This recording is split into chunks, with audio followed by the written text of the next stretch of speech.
Welcome to Marple Whispers. I'm Sean, and here every whisper hides a mystery. These Miss Marple stories are my own creations, written just for you. So lean in and let the clues begin. In a quiet English village, a cryptic letter from a dead man sets Miss Jane Marple, the unassuming spinster with a razor-sharp mind, on a chilling quest for justice. Tasked by the late Jason Rafiel to uncover a hidden crime, she arrives at the old grange, where secrets fester among the rose gardens and locked rooms. A decade-old murder of vibrant Verity Hunt, a girl loved by all but one, points to a shocking truth. As Miss Marple unravels Clotilde's obsessive love, Anthea's jealousy, and a buried locket, she exposes a killer who framed an innocent man. Will her keen eye for human nature bring peace to a haunted house, or will the shadows of the past claim another victim? Dive into Nemesis, where every clue blooms like a rose, sharp with thorns of truth. Chapter 1. A Letter from the Grave.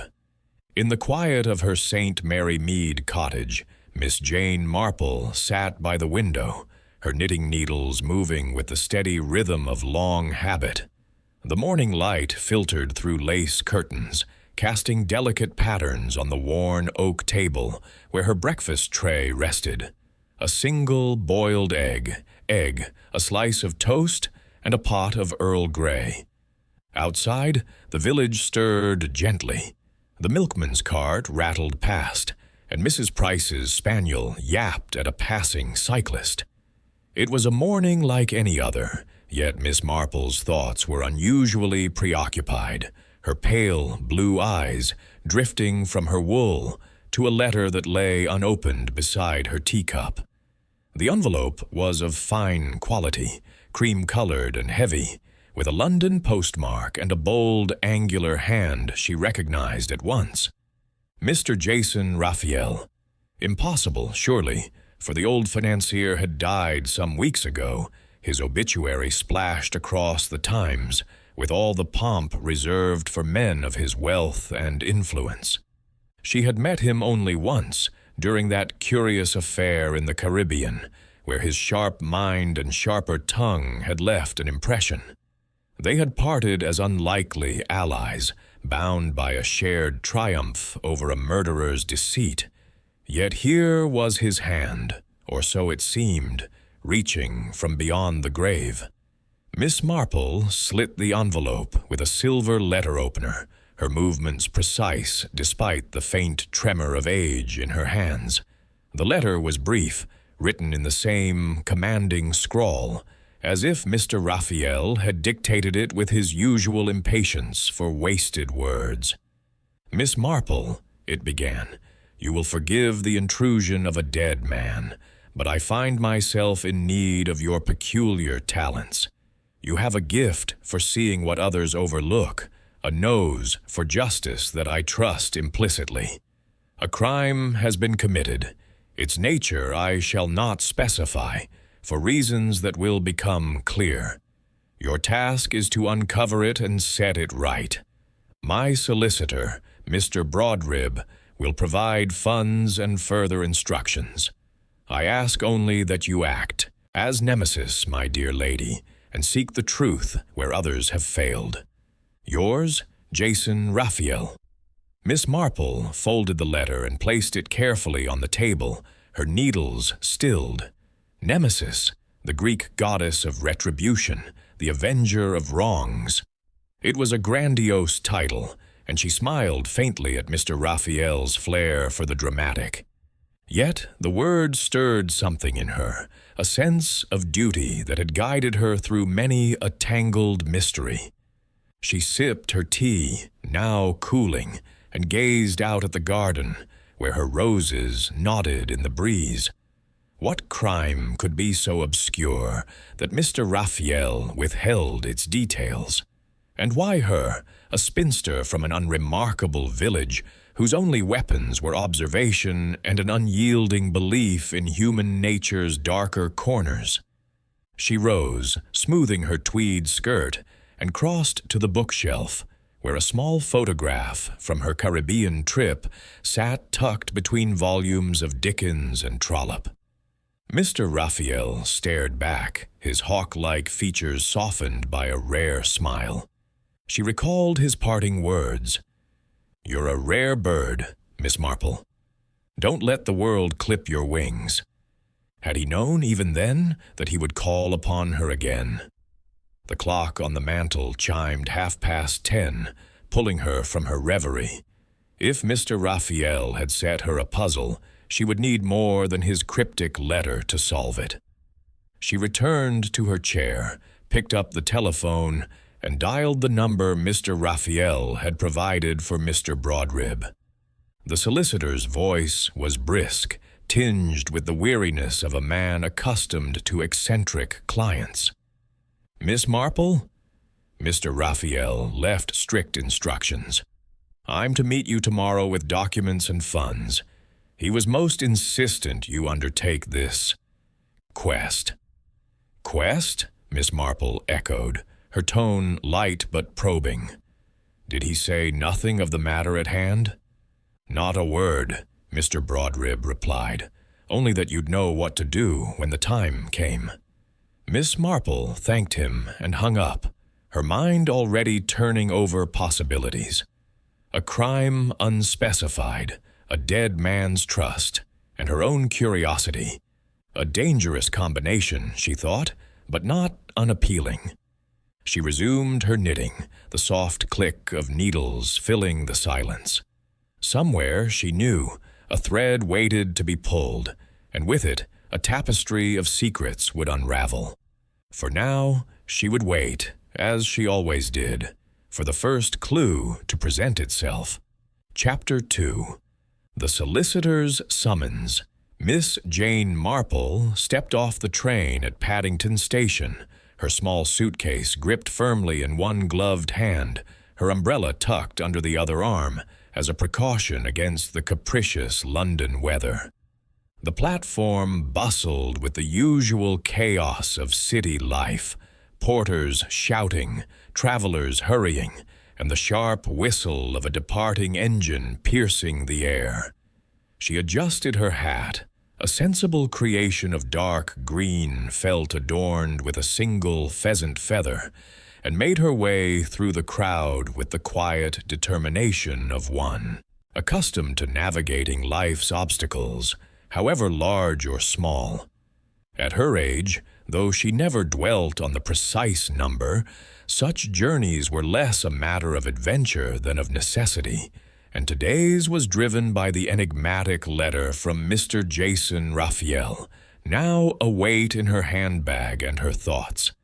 The taxi ride to Lincoln's Inn was mercifully brief, though the driver's attempts at conversation were met with Miss Marple's polite but distant smiles. Her mind was elsewhere, turning over the sparse words of Mr. Rafiel's missive. A crime, unspecified, a task, undefined, and she, an elderly spinster from St. Mary Mead, cast as Nemesis. The audacity of it amused her, yet beneath her amusement lay a flicker of unease. Mr. Rafiel had been no fool. His wealth and influence had been matched by a mind as sharp as a blade, and if he had chosen her for this peculiar mission, he had done so with purpose. What that purpose was, she could only guess, but guesses, she knew, were the first threads in the tapestry of truth. The offices of Broadrib and Schuster occupied a Georgian building of understated elegance, its brass plaque gleaming with the patina of respectability. Miss Marple was shown into a waiting room paneled in dark oak, where a fire crackled in the grate despite the mildness of the day. A young clerk, all starch and nervous energy, offered her tea, which she accepted with a nod, noting the boy's trembling hands as he poured. New to the job, she thought, her eyes softening with the memory of her own nephew's youthful fumbles. People, she had long observed, revealed themselves in their smallest gestures, and she filed the clerk's unease away for no reason other than habit. Mr. Broadrib appeared promptly, a wiry man in his late 50s with thinning hair and a pair of spectacles that seemed perpetually on the verge of sliding down his nose. His suit was impeccably tailored, though the cuffs bore the faintest fray of long wear, a detail Miss Marple noted with interest. He greeted her with a handshake that was firm but brief, as if he feared prolonging contact with a woman of such unassuming yet unnerving presence. "Miss Marple," he said, ushering her into his office, "I trust your journey was comfortable?"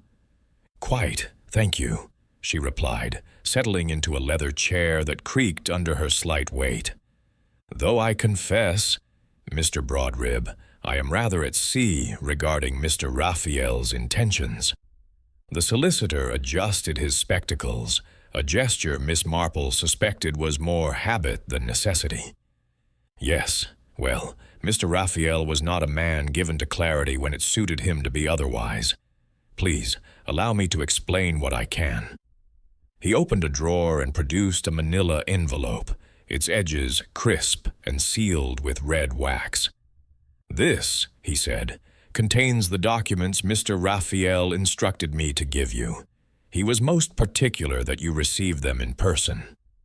Miss Marple took the envelope, her fingers brushing the wax seal, which bore the initials J.R. in an ornate script. She did not open it immediately, preferring to study Mr. Broadrib's face. His eyes darted to the envelope and back to her, betraying a curiosity he was too professional to voice. "And what else did Mr. Rafiel instruct?" she asked, her tone as mild as her village tea parties. Mr. Broadrib cleared his throat.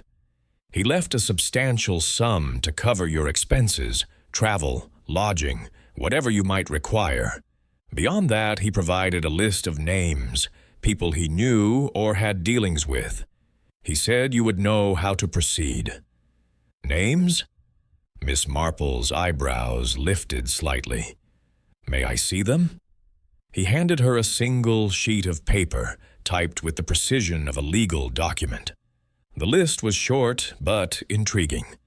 Clotilde Bradbury-Scott, resident of the Old Grange, Jocelyn Street. Mary, Lavinia Glynn, her widowed sister.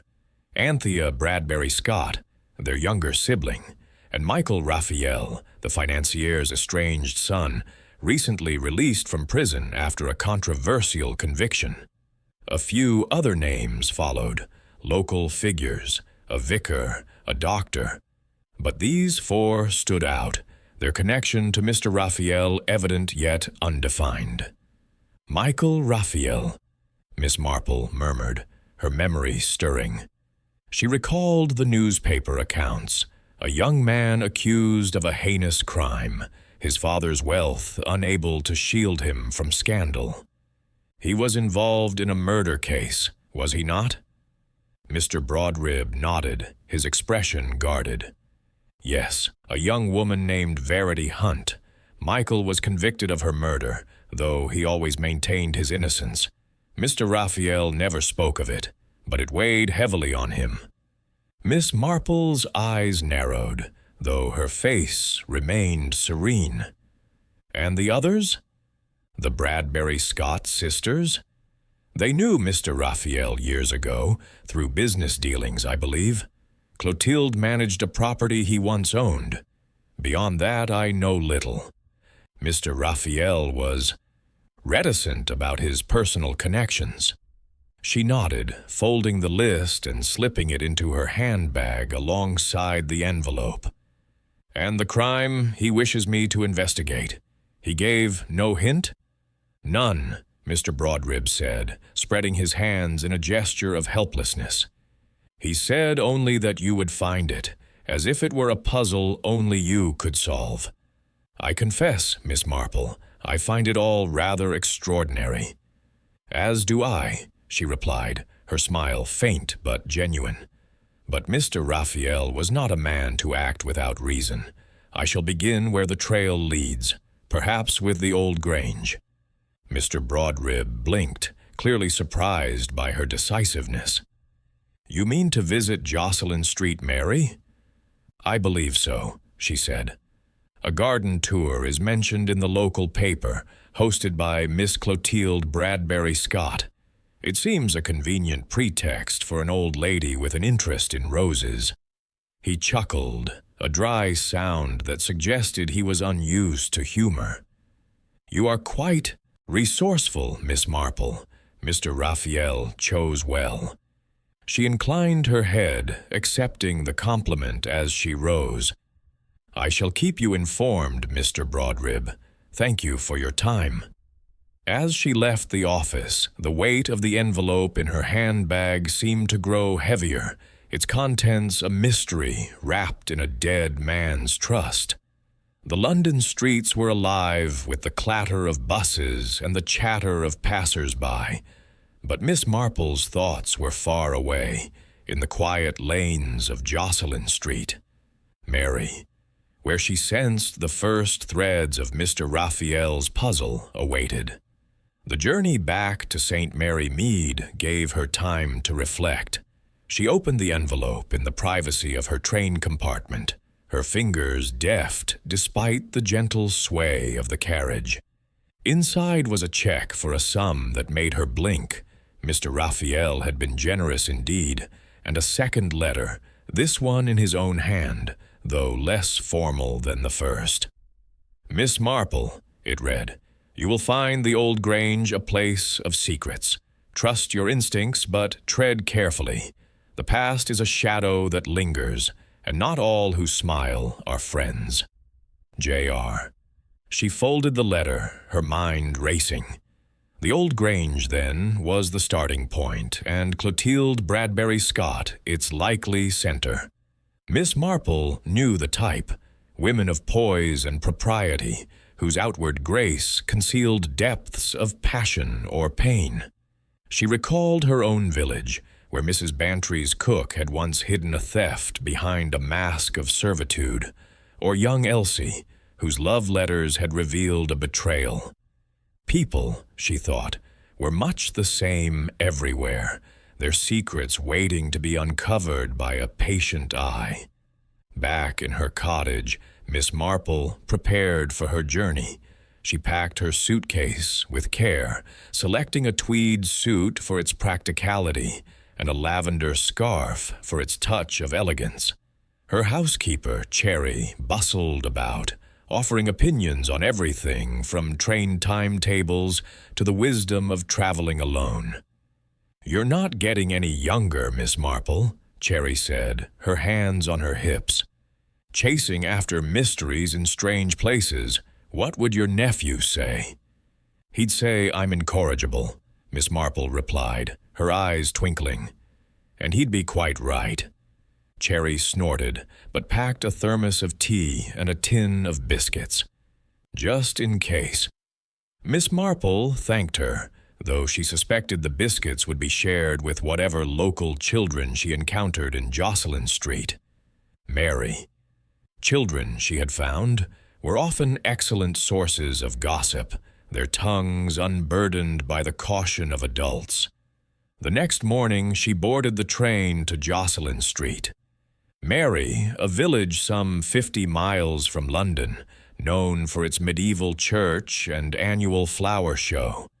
The journey was pleasant, the countryside unfolding in patches of green and gold, but Miss Marple's thoughts were inward, piecing together the fragments of Mr. Rafiel's challenge. A crime, he had said, but what kind? Murder seemed likely, given Michael Rafiel's history, yet the absence of a body in Verity Hunt's case suggested complexities.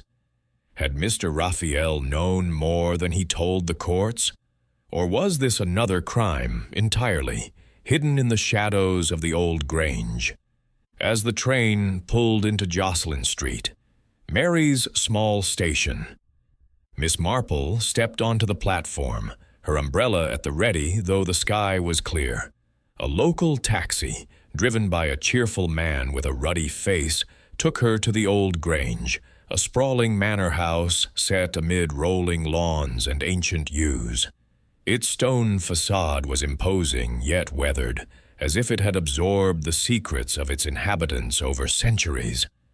Miss Marple paid the driver, noting his curious glance, and walked up the gravel path to the front door, where a brass knocker in the shape of a lion's head awaited. She knocked, and the door was opened by a woman of striking presence. Tall, with dark hair streaked with silver, and eyes that held a guarded intensity. "Miss Marple?" the woman said, her voice low and cultured. "I am Clotilde Bradbury-Scott. Welcome to the old Grange." Miss Marple smiled, her expression one of guileless warmth. "How kind of you to have me, Miss Bradbury-Scott. I've so looked forward to your garden tour." Clotilde's lips curved in a polite smile, but her eyes remained watchful. "We're delighted to share our roses. Please, come in." As Miss Marple stepped into the shadowed hall, the scent of polish and old wood enveloped her. Somewhere in this house, she thought, lay the key to Mr. Rafiel's mystery. She would find it, not with haste or fanfare, but with the quiet persistence of one who knew that truth, like a shy flower, bloomed only for those who waited. Chapter 3. The Old Grange. The old Grange stood like a sentinel at the edge of Jocelyn Street, merry, its stone walls weathered by time and half hidden by ivy that clung like a possessive lover. Miss Jane Marple paused at the wrought-iron gate, her small suitcase in hand, and surveyed the manor with the keen eye of one accustomed to seeing beyond appearances. The gardens stretched before her, a riot of late summer blooms, roses in crimson and blush, delphiniums standing tall like blue spires, and a border of lavender that hummed with bees. Yet there was something untamed about the place, a hint of neglect in the overgrown paths and the crumbling fountain at the garden's heart. It was, Miss Marple thought, a house that kept its secrets close, much like the people who lived within it. She had arrived under the guise of a guest for the garden tour, an event advertised in the local paper and conveniently aligned with her need to investigate Mr. Rafiel's cryptic task. Her letter of introduction, penned with the aid of Mr. Broadrib, had secured her invitation, and Clotilde Bradbury-Scott's reply had been courteous, if formal. Now, as Miss Marple approached the front door, she felt the familiar stir of anticipation, like a knitter sensing the first snag in a skein of wool. Somewhere in this house or its grounds lay the thread of Mr. Rafiel's mystery, and she meant to find it. The door opened before she could lift the lion's head knocker, revealing Clotilde Bradbury-Scott herself. She was a striking woman, tall and statuesque, her dark hair swept into an elegant chignon streaked with silver. Her eyes, a deep hazel, held a quiet intensity, as if they weighed every gesture and word. Her dress, a tailored navy frock, spoke of refinement, but Miss Marple noted the faint strain in her smile, like a crack in fine porcelain. "Miss Marple," Clotilde said, her voice low and measured, "we are so pleased you could join us. Do come in." "Thank you, my dear," Miss Marple replied, her tone warm and unassuming, as if she were visiting a neighbor in St. Mary Mead. "Your gardens are quite splendid, even from the gate. I'm most eager to see them." Clotilde's smile tightened imperceptibly. "We do our best to maintain them. Please, let me show you to your room." The entrance hall was grand but somber, its oak paneling absorbing the light from a single chandelier.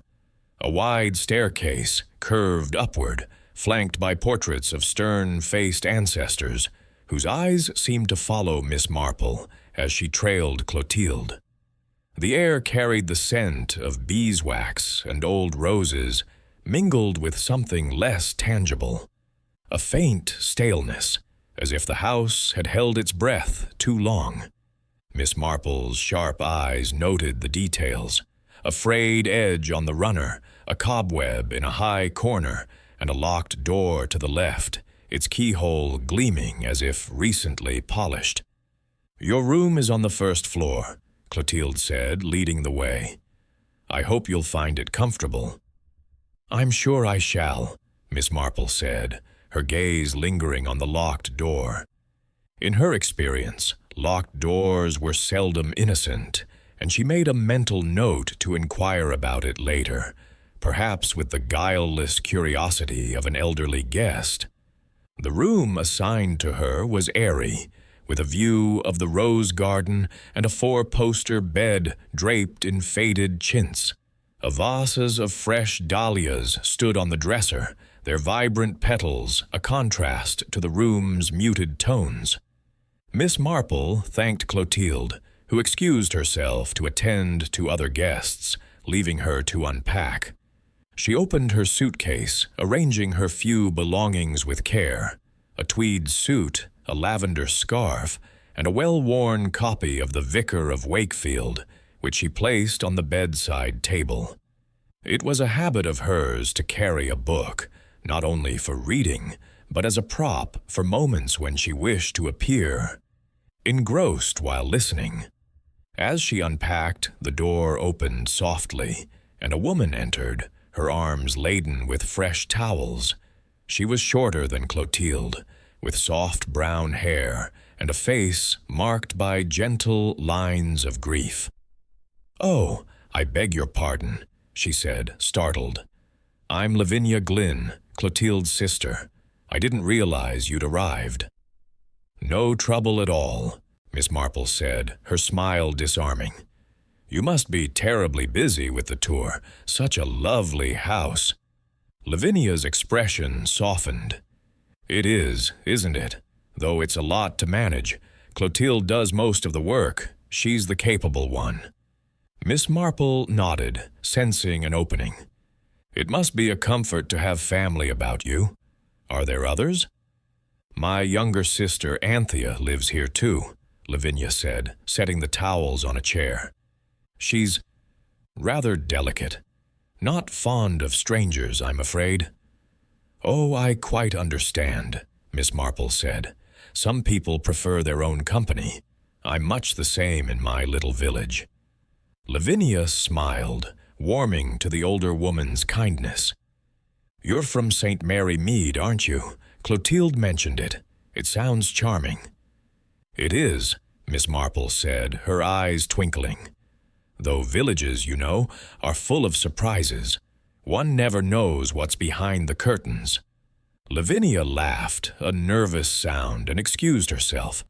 Miss Marple watched her go, noting the slight tremor in her hands. Grief, perhaps, or something more. She recalled Mr. Broadrib's list: Lavinia Glynn, widowed, and Agatha Bradbury-Scott, the younger sister.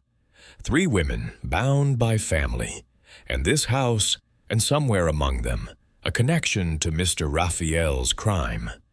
The garden tour was scheduled for the afternoon, but Miss Marple had time to explore the house. She descended the staircase, her steps light despite her age, and found herself in a drawing room of faded grandeur. Heavy velvet curtains framed tall windows, and a grand piano stood in one corner, its lid closed. On the mantel was a photograph of 3 young women, one unmistakably Clotilde, her arm around a girl with bright eyes and a radiant smile. The third, thinner and paler, must be Anthea, Miss Marple thought, her gaze lingering on the unknown girl. There was something familiar in her features, though she could not place it. The door opened and a woman entered, her movements jerky and bird-like.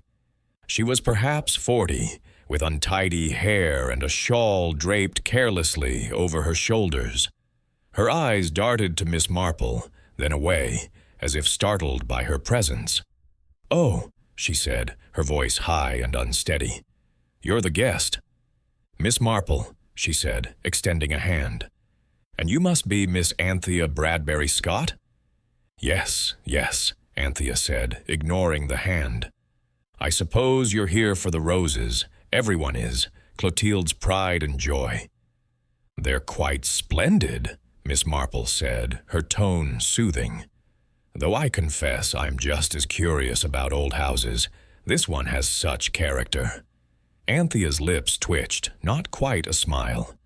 "Too much character, if you ask me. It's full of ghosts."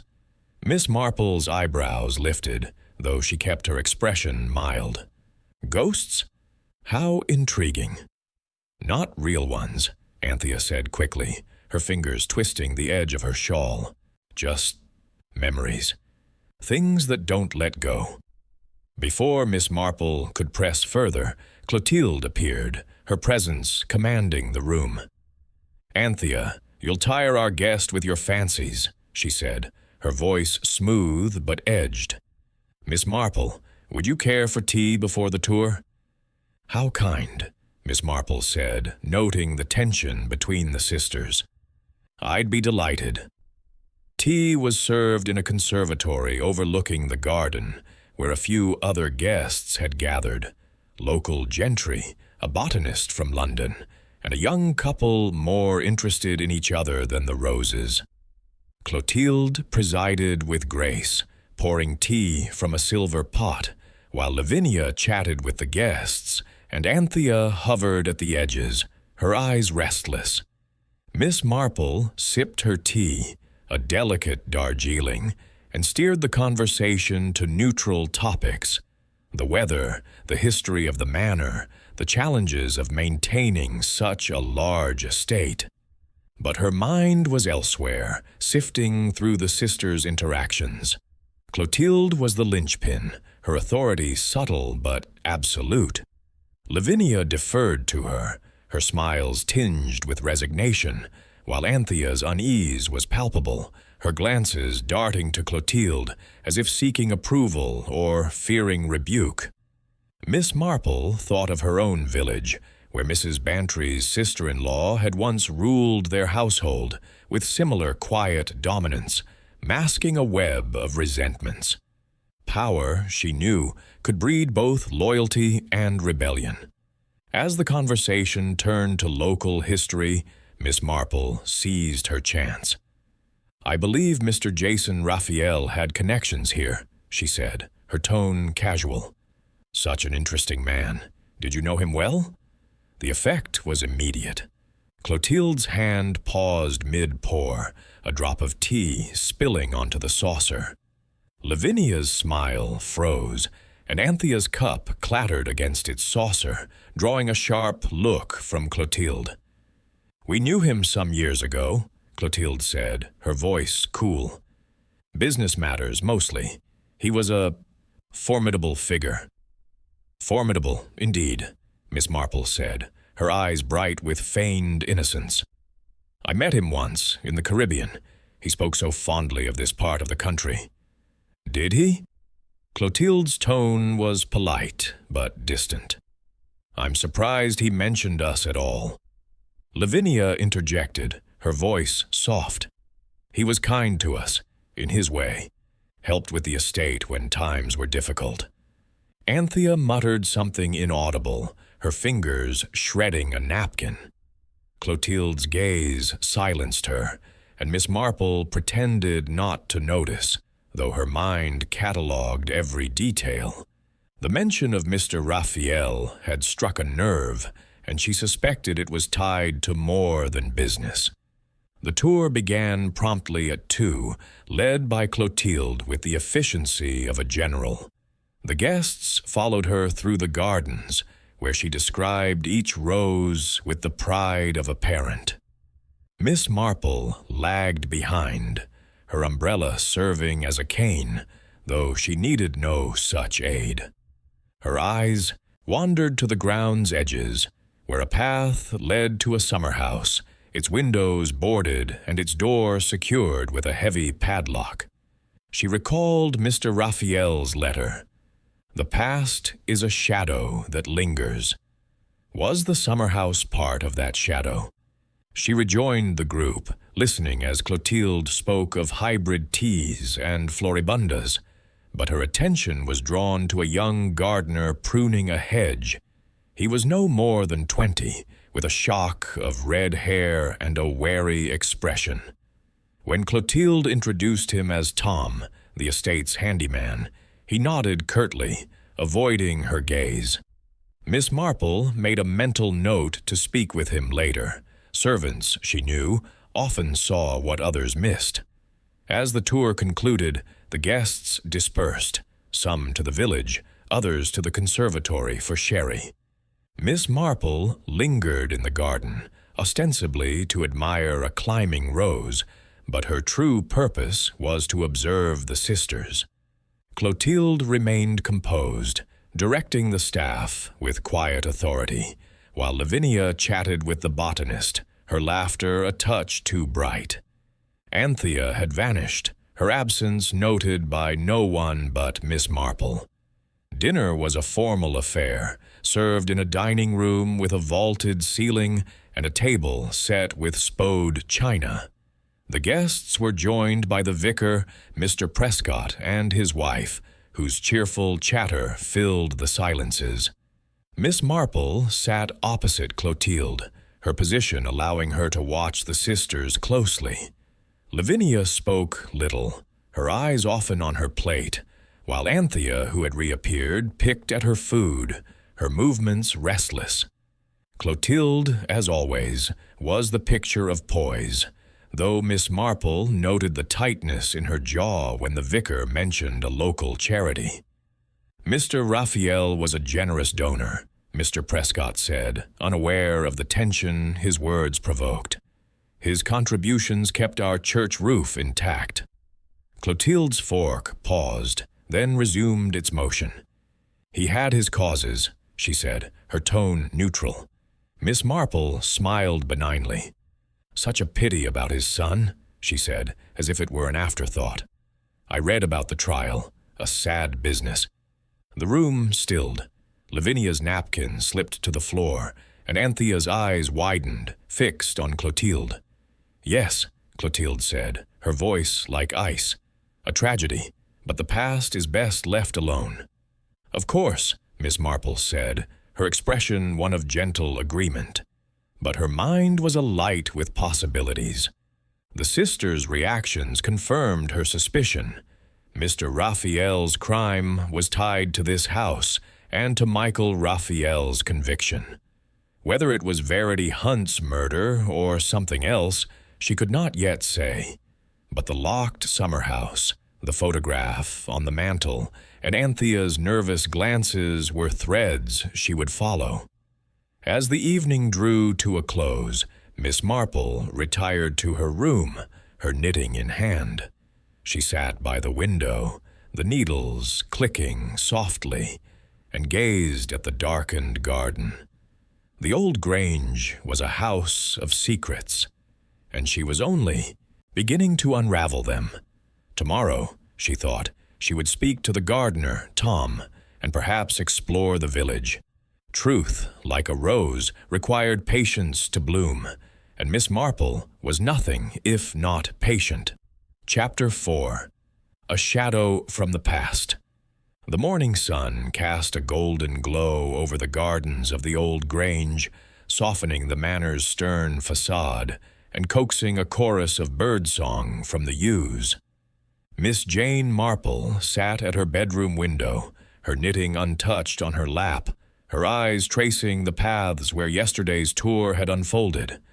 The rose garden was a marvel, its blooms meticulously tended, yet her thoughts lingered on the locked summer house, its boarded windows like shuttered eyes guarding a secret. She had slept lightly, her mind weaving through the fragments of Mr. Rafiel's challenge. A crime unspecified, a list of names, and the palpable tension among the Bradbury-Scott sisters. Today, she resolved, she would begin to tug at the threads she had glimpsed, starting with the house itself. Breakfast was served in the dining room, a less formal affair than dinner, with a sideboard laden with kedgeree, toast, and a gleaming silver coffee pot. Clotilde Bradbury-Scott presided with her usual elegance, though Miss Marple noted a faint shadow beneath her eyes, as if sleep had eluded her too. Lavinia Glynn, dressed in a soft gray blouse, chatted amiably with the botanist from London, who was expounding on the virtues of hybrid roses. Agatha Bradbury-Scott was absent, her place at the table conspicuously empty. And when Miss Marple inquired, Clotilde's reply was curt. "Agatha is unwell this morning. She keeps to her room." "Oh, the poor dear," Miss Marple said, her tone all sympathy. "I do hope it's nothing serious." "A headache, nothing more," Clotilde said, her eyes meeting Miss Marple's briefly before turning to the botanist. "Mr. Hargreaves, have you seen our climbing roses yet?" Miss Marple sipped her coffee, noting the deflection. Anthea's absence, coupled with her nervous demeanor the previous day, suggested more than a headache. In St. Mary Mead, she recalled, young Mrs. Carter had once pleaded illness to avoid questions about a missing brooch, only for the truth to emerge in a tearful confession. People, Miss Marple knew, hid their fears in small excuses, and Anthea's absence was a clue in itself. After breakfast, the other guests dispersed, some to the village, others to sketch the gardens, and Miss Marple seized the opportunity to explore the grounds alone. She donned her tweed coat and a scarf of pale lavender, her umbrella serving as a walking stick, though her step was sprightly enough without it. The air was crisp, scented with earth and roses, and she followed a gravel path toward the summer house, her eyes scanning for any sign of the gardener, Tom, whose wariness had intrigued her yesterday. The summer house stood at the garden's edge, half hidden by a tangle of honeysuckle and brambles. Its stone walls were weathered, and the padlock on the door gleamed with a newness that contrasted with the peeling paint. Miss Marple paused, ostensibly to admire a nearby lavender bush, but her attention was on the structure. Why lock a summer house so securely? In her village, old Mr. Hargreaves had locked his shed to conceal a still for illicit cider, a secret uncovered when his cat led a neighbor's dog to the door. She smiled at the memory, then turned as footsteps crunched on the gravel. It was Tom, the young gardener, his red hair bright in the sunlight. He carried a pair of shears, his hands dirt-stained but steady. "Morning, ma'am," he said, touching his cap. "Lost your way?" "Not at all," Miss Marple said, her smile disarming. "I was just admiring the lavender. It's quite lovely, though this summer house seems a bit neglected. Does anyone use it?" Tom's eyes flickered to the padlock, then back to her. "Not for years," he said, his voice careful. "Miss Clotilde keeps it locked, says it's unsafe." "Unsafe?" Miss Marple tilted her head, her expression one of innocent curiosity. "How curious? It looks sturdy enough." Tom shrugged, his gaze shifting to the house. "Old places have their quirks. Best not to poke about." Miss Marple nodded, as if satisfied, but her mind catalogued his unease. Servants, she knew, were often privy to secrets their employers overlooked, and Tom's reluctance suggested he knew more than he said. She changed the subject, asking about the roses, and he relaxed, describing the varieties with a knowledge that belied his youth. As they parted, she made a mental note to seek him out again. A little kindness, she had found, could loosen even the tightest tongues. Returning to the house, Miss Marple found Lavinia in the conservatory, arranging flowers for the evening's dinner. The widowed sister was alone, her hands deft as she trimmed stems, though her eyes were distant. Miss Marple approached, her manner gentle. "What beautiful dahlias," she said. "You have a gift for arrangement, Mrs. Glynn." Lavinia smiled, a touch of color returning to her cheeks. "It's a small pleasure," she said. "Clotilde manages the estate, Anthea her moods, and I keep the vases filled." "It's no small thing," Miss Marple said, settling onto a wicker chair. "In my village, flowers often say what words cannot. I remember Mrs. Bantry's peonies. She won every show, but oh, the secrets they hid." Lavinia's smile faltered, and Miss Marple pressed gently. "This house must have its stories too. I heard Mr. Rafiel had ties here. Such a remarkable man." Lavinia's scissors paused. "He was, yes. He helped us when my husband died, kept the estate afloat. Clotilde dealt with him mostly." "And his son?" Miss Marple asked, her tone light. "I read about young Michael, a sad case." Lavinia's hands trembled, and she set the scissors down. "It was awful," she whispered. "Verity Hunt she lived with us, you know, Clotilde's ward. Such a bright girl, so full of life. When she disappeared, it broke Clotilde's heart." Miss Marple nodded, her eyes soft with sympathy. "Disappeared? The papers said she was murdered." "They never found her," Lavinia said, her voice barely audible. "Michael was convicted, but I never believed it. He loved her. Clotilde thought him unworthy, but Verity adored him." Miss Marple's needles, which she had retrieved from her bag, clicked softly. "How dreadful for you all. And Clotilde, she must have felt responsible as Verity's guardian." Lavinia's eyes filled with tears. "She did. She still does. She keeps Verity's room just as it was, locked away. It's like a shrine." "A shrine?" Miss Marple's tone was gentle, but her mind sharpened. "That's very touching." Lavinia nodded, wiping her eyes. "Clotilde doesn't talk about it. Neither does Anthea. She was so jealous of Verity, you see. Always felt overshadowed."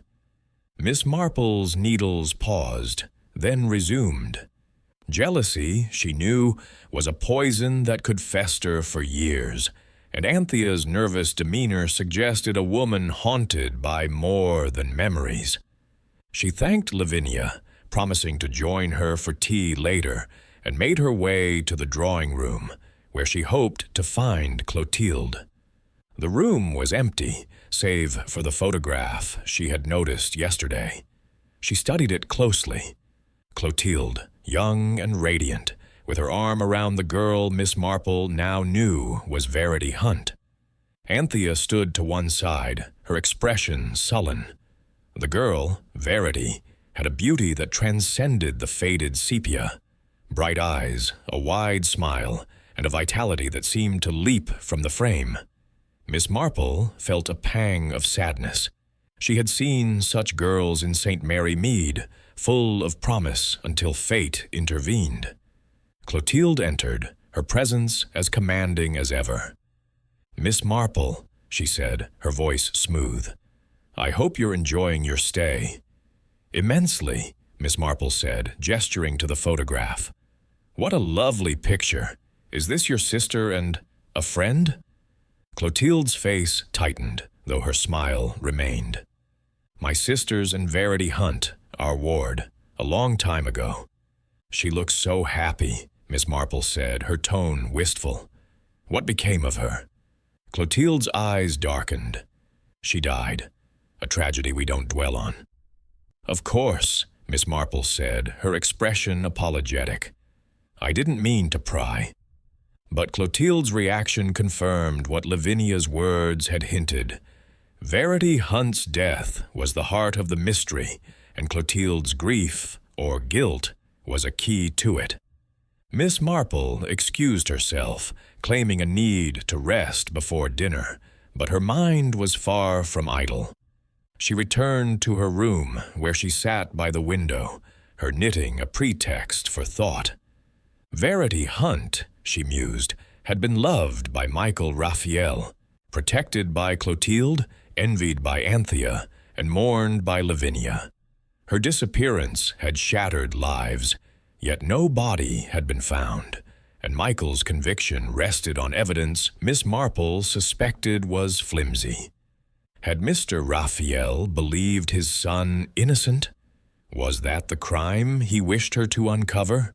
And why the old grange, where Verity had lived? She recalled Lavinia's mention of Verity's room, locked as a shrine. In her village, old Miss Hartnell had kept her brother's study untouched after his death, a gesture of love that hid a darker truth, a forged will. Locked rooms, like locked summer houses, were rarely innocent. She resolved to see Verity's room, though she would need a pretext to avoid arousing Clotilde's suspicion. That afternoon, Miss Marple joined the other guests for a walk through the village, led by Lavinia. Jocelyn Street. Mary was charming, its cottages clustered around a green where children played and geese waddled.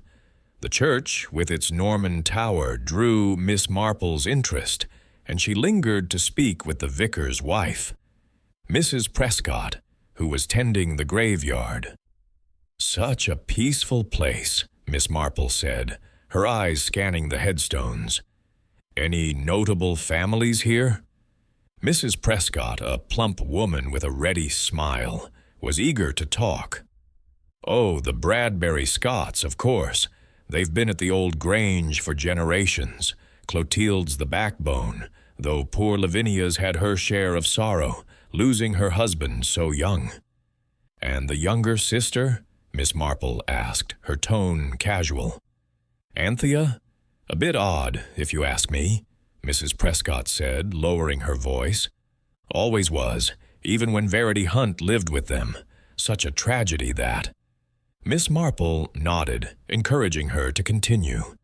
"I've heard the name. A sad story." "Very sad," Mrs. Prescott said, her eyes gleaming with the relish of gossip. "Verity was a beauty, engaged to Michael Rafiel of all people. When she vanished, everyone assumed he'd done her in. No body, mind you, but the police were certain. Clotilde was devastated. She'd raised Verity like a daughter." "Raised her?" Miss Marple's eyebrows lifted. "How kind of her." "Too kind, some said," Mrs. Prescott whispered. "Clotilde doted on her, maybe too much. Anthea didn't like it, always in Verity's shadow. I saw them once, arguing by the church. Verity looked frightened." Miss Marple's heart quickened, though her face remained serene. Frightened? Of Anthea? Or Clotilde? Who knows? Mrs. Prescott shrugged. "It was a stormy night when Verity disappeared. The whole village searched, but nothing. Only that locket of hers found near the river." "A locket?" Miss Marple's voice was soft, but her mind raced. A locket could be a clue, a tangible link to the past. "Silver, with her initials," Mrs. Prescott said. "The police kept it, I think." "Poor girl." Miss Marple thanked her, storing the information away. A locket, a locked room, a locked summer house. Pieces of a puzzle she was only beginning to assemble. She rejoined the group, her thoughts turning to Michael Rafiel. If he was innocent, as Lavinia believed, then someone else had caused Verity's death, and the truth lay buried in the old grange. Dinner that evening was a quieter affair, with Anthea still absent and Clotilde more reserved than usual. Miss Marple steered the conversation to local history, hoping to glean more about Verity, but Clotilde deftly changed the subject each time. Lavinia, however, let slip a detail. Verity loved the summer house. She'd sit there for hours, reading. Clotilde's fork clattered against her plate, a rare lapse in her composure.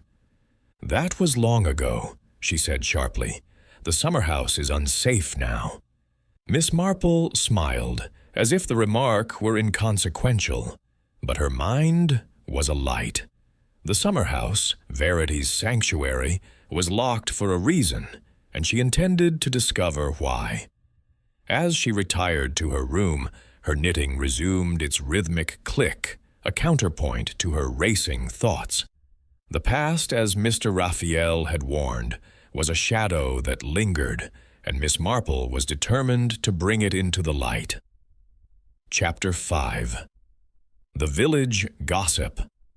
The morning mist hung low over Jocelyn Street, Mary shrouding the village in a veil that softened the edges of its thatched cottages and ancient church. Miss Jane Marple stepped out of the old grange, her sensible shoes crunching on the gravel drive, her umbrella tucked under her arm, despite the promise of a clear day. She wore a tweed coat and a hat adorned with a single violet ribbon, an ensemble that marked her as a visitor, yet blended with the village's timeless charm. Her purpose today was not the gardens or the manor's shadowed halls, but the heart of Jocelyn Street. Mary itself, where gossip, she knew, flowed as freely as the stream that wound through the green. The revelations of the previous day had sharpened her focus. Verity Hunt's disappearance, Michael Rafiel's conviction, and the locked summer house formed a constellation of clues, each pointing to a truth buried in the past. Clotilde Bradbury-Scott's guarded demeanor, Lavinia's quiet grief, and Anthea's nervous absence suggested a household bound by more than family ties. Miss Marple's conversation with Mrs. Prescott had hinted at tensions, jealousy, fear, and a locket found near the river. But hints were not enough. She needed facts, and in a village, facts were often hidden in the chatter of those who watched and whispered. The walk to the village was pleasant, the air sharp with the scent of damp earth and late roses. Jocelyn Street Mary was smaller than St. Mary Mead, its high street lined with a post office, a bakery, and a pub called the Green Man, where a few early patrons lingered over pints.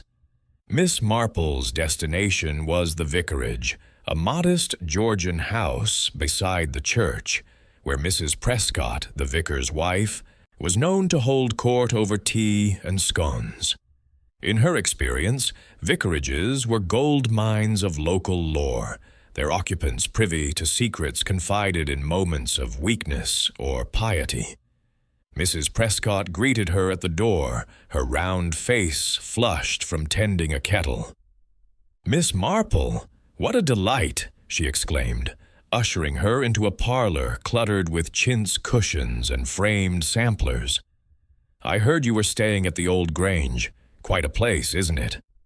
"Quite," Miss Marple said, settling into an armchair with a smile. "So full of history, I imagine you know all its stories." Mrs. Prescott's eyes gleamed as she poured tea from a chipped but cherished pot. "Oh, I could tell you tales. Jocelyn's a quiet place, but it has its dramas." "Scone?" Miss Marple accepted a scone, its warmth a comfort in her hands. "I'm sure you've seen your share," she said, her tone inviting confidences. "I was intrigued by something Mrs. Glynn mentioned, about a young woman, Verity Hunt. Such a sad story." Mrs. Prescott's hand paused mid-pour, her expression a mix of sympathy and relish. "Sad doesn't begin to cover it, Miss Marple. Verity was a darling girl, bright as a star, with a laugh that could charm the birds. Lived at the old Grange, you know, under Clotilde's care. When she vanished, it was like the village lost its light." Miss Marple nodded, her eyes soft but watchful. "Vanished, you say? The papers suggested foul play." "Oh, they did," Mrs. Prescott said, leaning forward. The police were certain Michael Rafiel killed her. He was her fiancé, you see, though Clotilde never approved. Said he was wild, not fit for a girl like Verity. They found her locket by the river, and that was enough for the jury. But no body, never a body. Miss Marple's needles, retrieved from her bag, clicked softly. No body? How curious. In my village we had a case once. Young Jenny, who ran off with a sailor. Everyone thought her dead until she wrote from Brighton. Mrs. Prescott laughed, a sound tinged with nervousness. No such luck for Verity, I'm afraid. The river was high that winter, and they reckoned she was swept away. But I always wondered. Clotilde was so possessive of her, treated her like a daughter, or something more. More? Miss Marple's tone was gentle, encouraging elaboration. Mrs. Prescott lowered her voice, though they were alone. Clotilde doted on Verity. Too much, some said. She'd watch her like a hawk, especially when Michael was about. Anthea now, she was green with envy. Verity had all the charm, all the attention. I saw Anthea once, glaring at her in church, her face like thunder. Miss Marple's needles paused, then resumed. Jealousy can be a terrible thing, she said. I knew a girl in St. Mary Mead, poor thing, who envied her sister's beau. It led to such trouble. Exactly, Mrs. Prescott said, warming to her theme. Anthea was always in Verity's shadow, and Lavinia, well, she tried to keep the peace, but she was grieving her husband then. The old Grange was a cauldron of feelings, let me tell you. Miss Marple sipped her tea, her mind cataloguing the details. And Clotilde? How did she bear it after Verity was gone? Like a statue, Mrs. Prescott said. Hardly shed a tear in public, but she changed. Kept Verity's room locked, wouldn't let anyone touch it. The summer house, too. She had it boarded up soon after. Said it was unsafe, but I always thought it was because Verity loved it so. Miss Marple's heart quickened, though her face remained serene. The summer house, again, a recurring note in the symphony of clues. A shame, she said.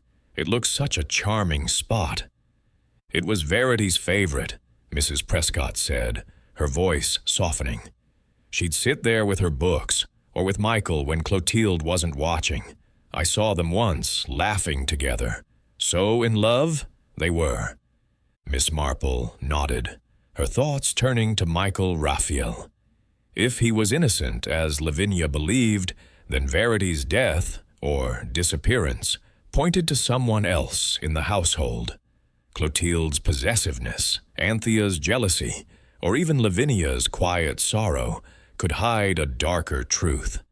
She thanked Mrs. Prescott, promising to return for the church bazaar, and made her way back to the village green, her mind alight with possibilities.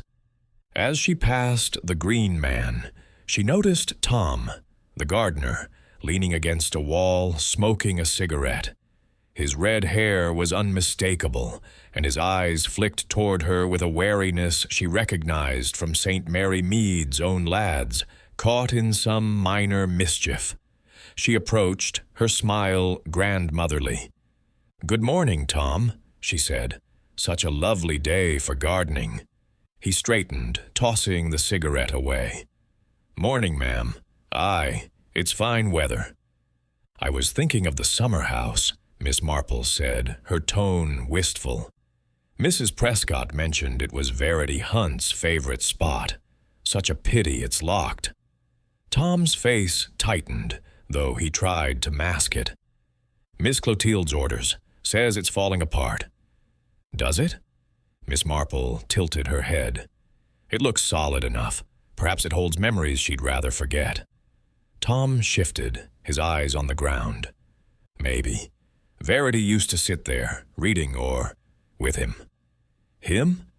Miss Marple's voice was soft, encouraging. "Michael Rafiel," Tom said, almost a whisper.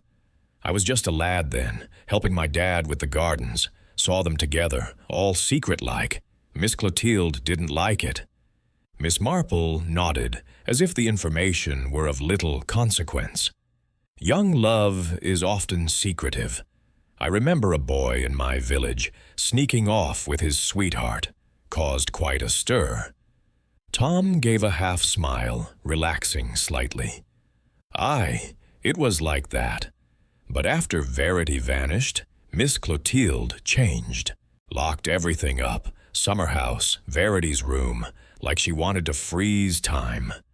Miss Marple's needles, now in her hands, clicked rhythmically. "How sad," she said. "Memories can be such a burden." Tom nodded, then glanced at the manor. "I should get back. Miss Clotilde doesn't like dawdling." "Of course," Miss Marple said, watching him go. His words confirmed what she suspected. The summer house and Verity's room were central to the mystery, and Clotilde's actions suggested a need to control, or conceal, the past. Back at the old grange, Miss Marple found the house quiet, the other guests out exploring or resting. She wandered the ground floor, her steps light, pausing at the locked door she had noticed on her arrival. It was in a corridor off the main hall, its keyhole polished but unyielding. She considered picking it, as she had once done with a hairpin in Saint Mary Mead to retrieve a neighbor's lost key, but the risk of discovery was too great. Instead, she returned to the drawing room, where the photograph of Verity, Clotilde, and Anthea stood on the mantel. She studied it again, noting Verity's radiant smile and the contrast with Anthea's pinched expression. Clotilde's arm around Verity was protective, almost possessive, and Miss Marple wondered at the depth of her attachment. In her village, old Miss Harmon had doted on her niece, but that devotion had hidden a fear of losing her to a suitor. Was Clotilde's love for Verity similar, or did it mask something darker? Lavinia entered carrying a tray of tea things and started at the sight of Miss Marple. "Oh, I didn't see you there," she said, setting the tray down. "Would you like some tea?" "How kind," Miss Marple said, settling onto a sofa. "I was just admiring this photograph. Verity was such a lovely girl." Lavinia's face softened, then clouded. She was. We all loved her, in our way, Clotilde most of all. "It must have been hard," Miss Marple said, her voice gentle. "Losing her so suddenly." Lavinia nodded, her hands twisting together. "It was. Clotilde blames herself, you know. She was so strict with Verity, always watching.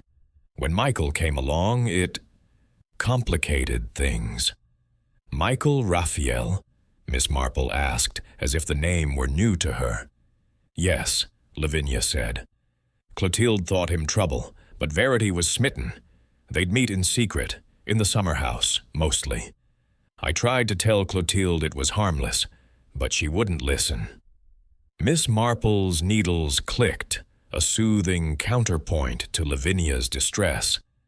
"Young love can be so difficult for families," she said. "In my village, we had a girl who defied her mother for a boy. It ended in tears, but not tragedy." Lavinia's eyes filled.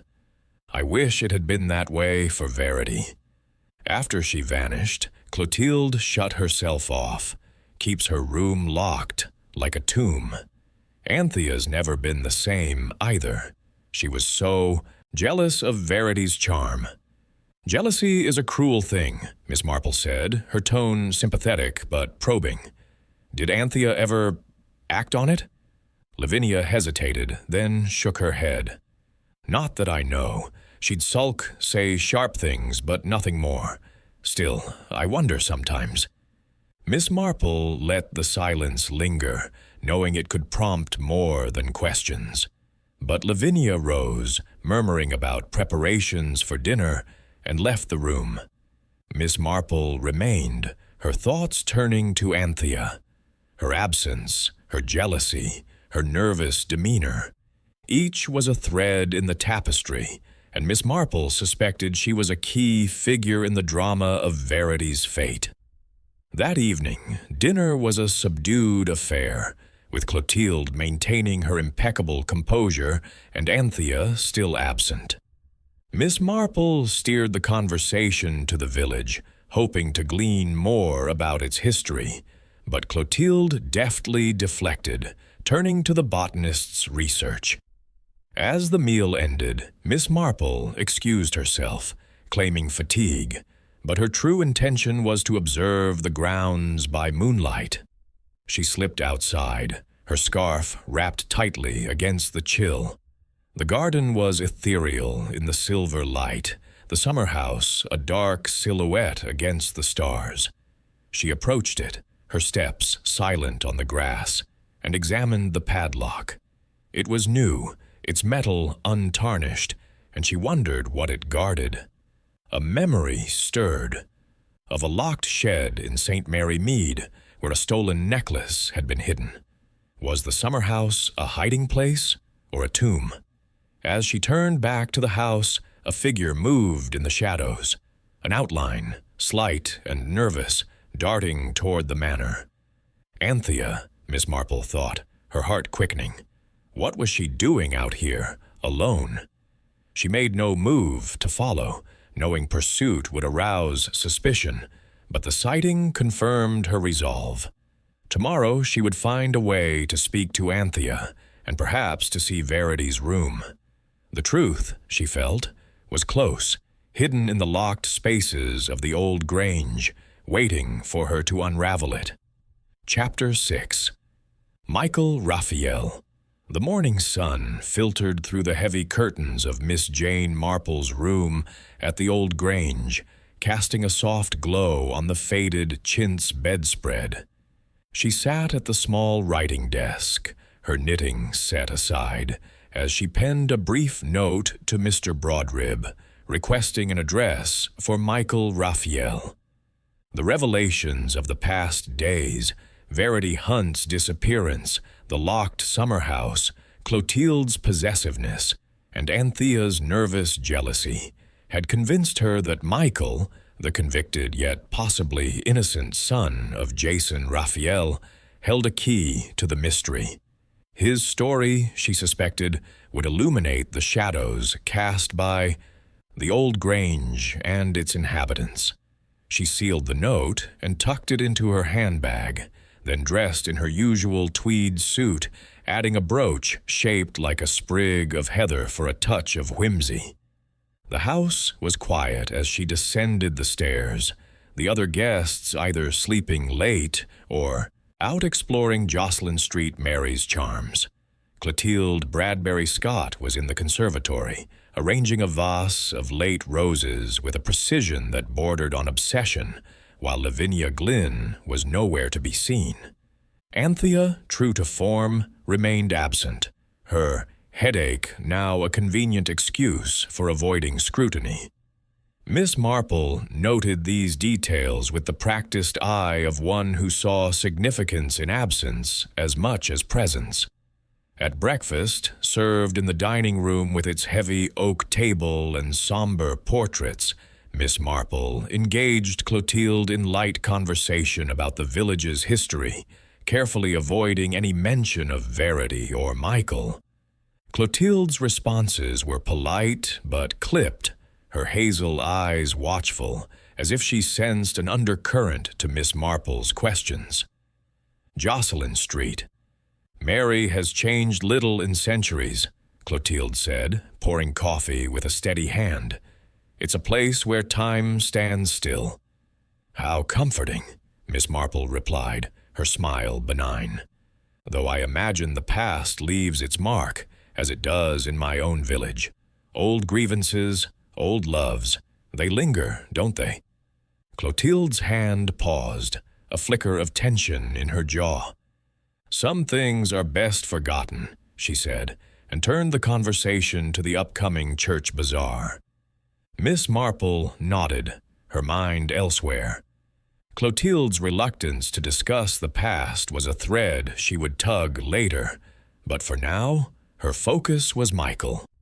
By mid-morning, a reply from Mr. Broadrib arrived via telegram, providing an address in a nearby town, King's Abbot, where Michael was staying after his release from prison. Miss Marple arranged for a taxi, citing a desire to visit a friend, and left the old grange with her umbrella and a small notebook tucked into her bag.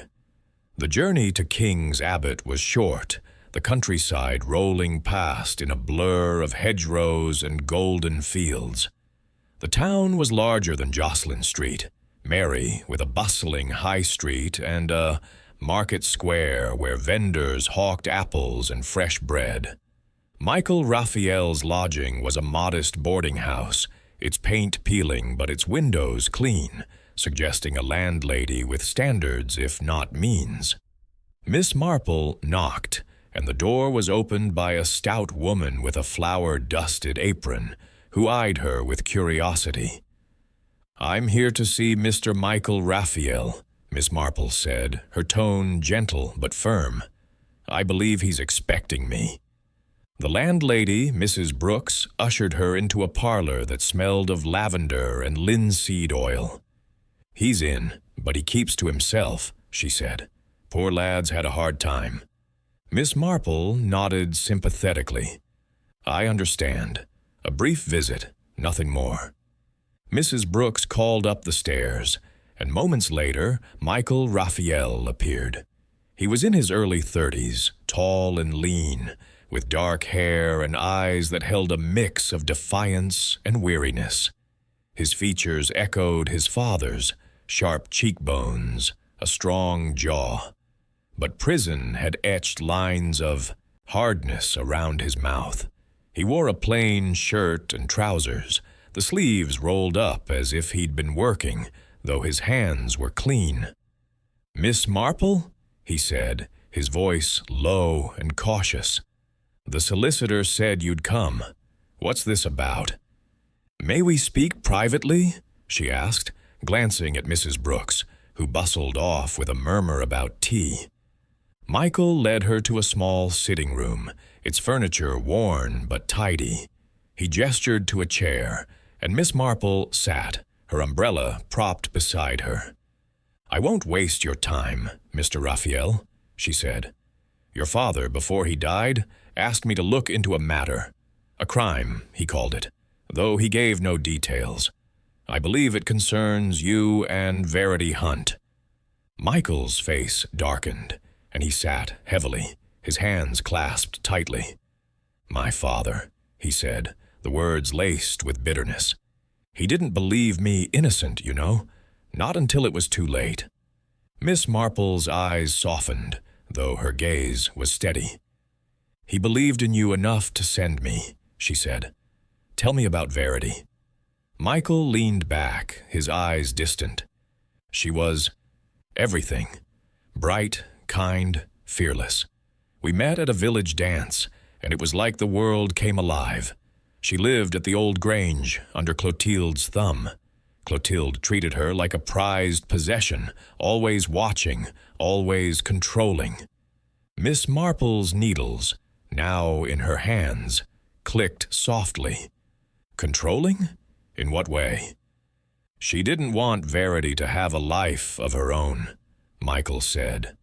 "Clotilde had plans, wanted her to marry some rich landowner, not a nobody like me. Verity didn't care about money, but Clotilde wouldn't hear of it. She'd lock Verity in her room sometimes, saying it was for her own good." Miss Marple's heart quickened, though her expression remained serene. "That must have been difficult," she said. "Did Verity ever seem afraid?" Michael hesitated, his fingers tracing a scar on his knuckles. "That last week, yes. She said Clotilde was acting strange, watching her even more closely, asking questions about where she went, who she saw. Verity thought she'd found out about our plan to elope." "Elope?" Miss Marple's eyebrows lifted slightly. You were planning to marry?" He nodded, his voice thick. "We were going to run off to London, get married quietly. Verity was scared Clotilde would stop us. She said Clotilde wasn't what she seemed." Miss Marple's needles paused, then resumed. "Not what she seemed? Did she explain?" Michael shook his head. "She wouldn't say more, just that she didn't trust her anymore. The night she disappeared, we were supposed to meet at the summer house. I waited, but she never came. Next thing I knew, the police were at my door, saying her locket was found by the river. They said I'd killed her." Miss Marple's mind raced, piecing together the fragments. The summer house, Verity's fear, Clotilde's control, each was a thread in the tapestry of Mr. Rafiel's mystery. "And you believe she was killed?" she asked gently. "I don't know," Michael said, his voice breaking. "I loved her. I'd never hurt her, but someone did, and they let me take the blame." Miss Marple nodded, her thoughts turning to the old Grange. "Tell me about the sisters," she said. "Lavinia and Anthea. How did they treat Verity?" "Lavinia was kind," Michael said. "Tried to soften Clotilde's rules, but she was grieving her husband, so she didn't push hard. Anthea, she hated Verity, jealous of her looks, her charm. She'd make snide remarks, call her a flirt. Verity ignored it, but it hurt her." Miss Marple's needles clicked rhythmically, a soothing counterpoint to Michael's pain. "Jealousy can be a terrible force," she said. "In my village, we had a girl, Mary, who envied her cousin's suitor. It led to such unkindness." Michael's eyes met hers, searching. "You think Anthea had something to do with it?" "I think," Miss Marple said carefully, "that truth is like a garden. It takes digging to find what's buried. Your father believed I could find it, and I intend to try." Michael's shoulders relaxed slightly, as if her words offered a glimmer of hope. "If you can clear my name," he said, "I'd be grateful. But be careful. Clotilde. She's not what she seems, either." Miss Marple smiled, a touch of steel in her gentle demeanor. "I'm quite accustomed to carefulness, Mr. Rafiel." Mrs. Brooks interrupted with a tray of tea, and Miss Marple sipped hers, asking Michael about his life since prison. He spoke haltingly of odd jobs, his father's estrangement, and the weight of a conviction that lingered despite his release. She listened, her mind cataloging his words, his tone, his unguarded moments. He was no saint, she thought, but neither was he a murderer. His love for Verity was genuine, and his fear of Clotilde matched the hints she'd gathered from Lavinia and Mrs. Prescott. As she prepared to leave, Michael handed her a small photograph from his wallet. It showed Verity, her smile radiant, standing by a rose trellis. "Keep it," he said. "It's all I have left of her." Miss Marple tucked it into her bag, her heart heavy. "Thank you," she said. "I'll do what I can." The taxi ride back to Jocelyn Street. Mary gave her time to reflect. Michael's story confirmed her suspicions. Verity's disappearance was no accident, and Clotilde's role, whether as protector or perpetrator, was central. The summer house, Verity's room, and the locket by the river were pieces of a puzzle, and Miss Marple felt the pattern emerging, though its shape remained elusive. Back at the old Grange, she found the house abuzz with preparations for the church bazaar, where Clotilde was to present a prize rose. Lavinia was in the conservatory, sorting ribbons, and Miss Marple joined her, offering to help. "Such a lovely event," she said, her fingers deft with the ribbons. "It must bring the village together." "It does," Lavinia said, her smile weary. "Though Clotilde finds it a chore. She prefers the gardens to people." Miss Marple nodded, seizing the moment. "I can imagine. She seems so devoted to the estate. And to Verity, from what you've said." Lavinia's hands stilled. Yes, Verity was like a daughter to her. When she disappeared, it broke something in Clotilde. She's never been the same. Miss Marple's tone was gentle. "I heard she keeps Verity's room as it was. That's very touching." Lavinia glanced at the door, her voice low. "It's more than that. It's like she's holding on to Verity herself. She won't let anyone in, not even me." Miss Marple's needles, now in her bag, would have clicked if she'd held them. A locked room, a shrine to a lost girl. It was a pattern she recognized from St. Mary Mead, where old Mrs. Grayson had kept her son's nursery untouched, hiding a secret theft. "How sad," she said. "Perhaps I could see it? I've a fondness for old houses, and it might help me understand Verity's story." Lavinia hesitated, then nodded. "I'll ask Clotilde. She might allow it for a guest." Miss Marple thanked her, her mind racing. The room, like the summer house, was a locked space, and locked spaces, she knew, often held truths too dangerous to reveal. She spent the afternoon at the bazaar, mingling with villagers and listening to their tales. The locket by the river was a common thread.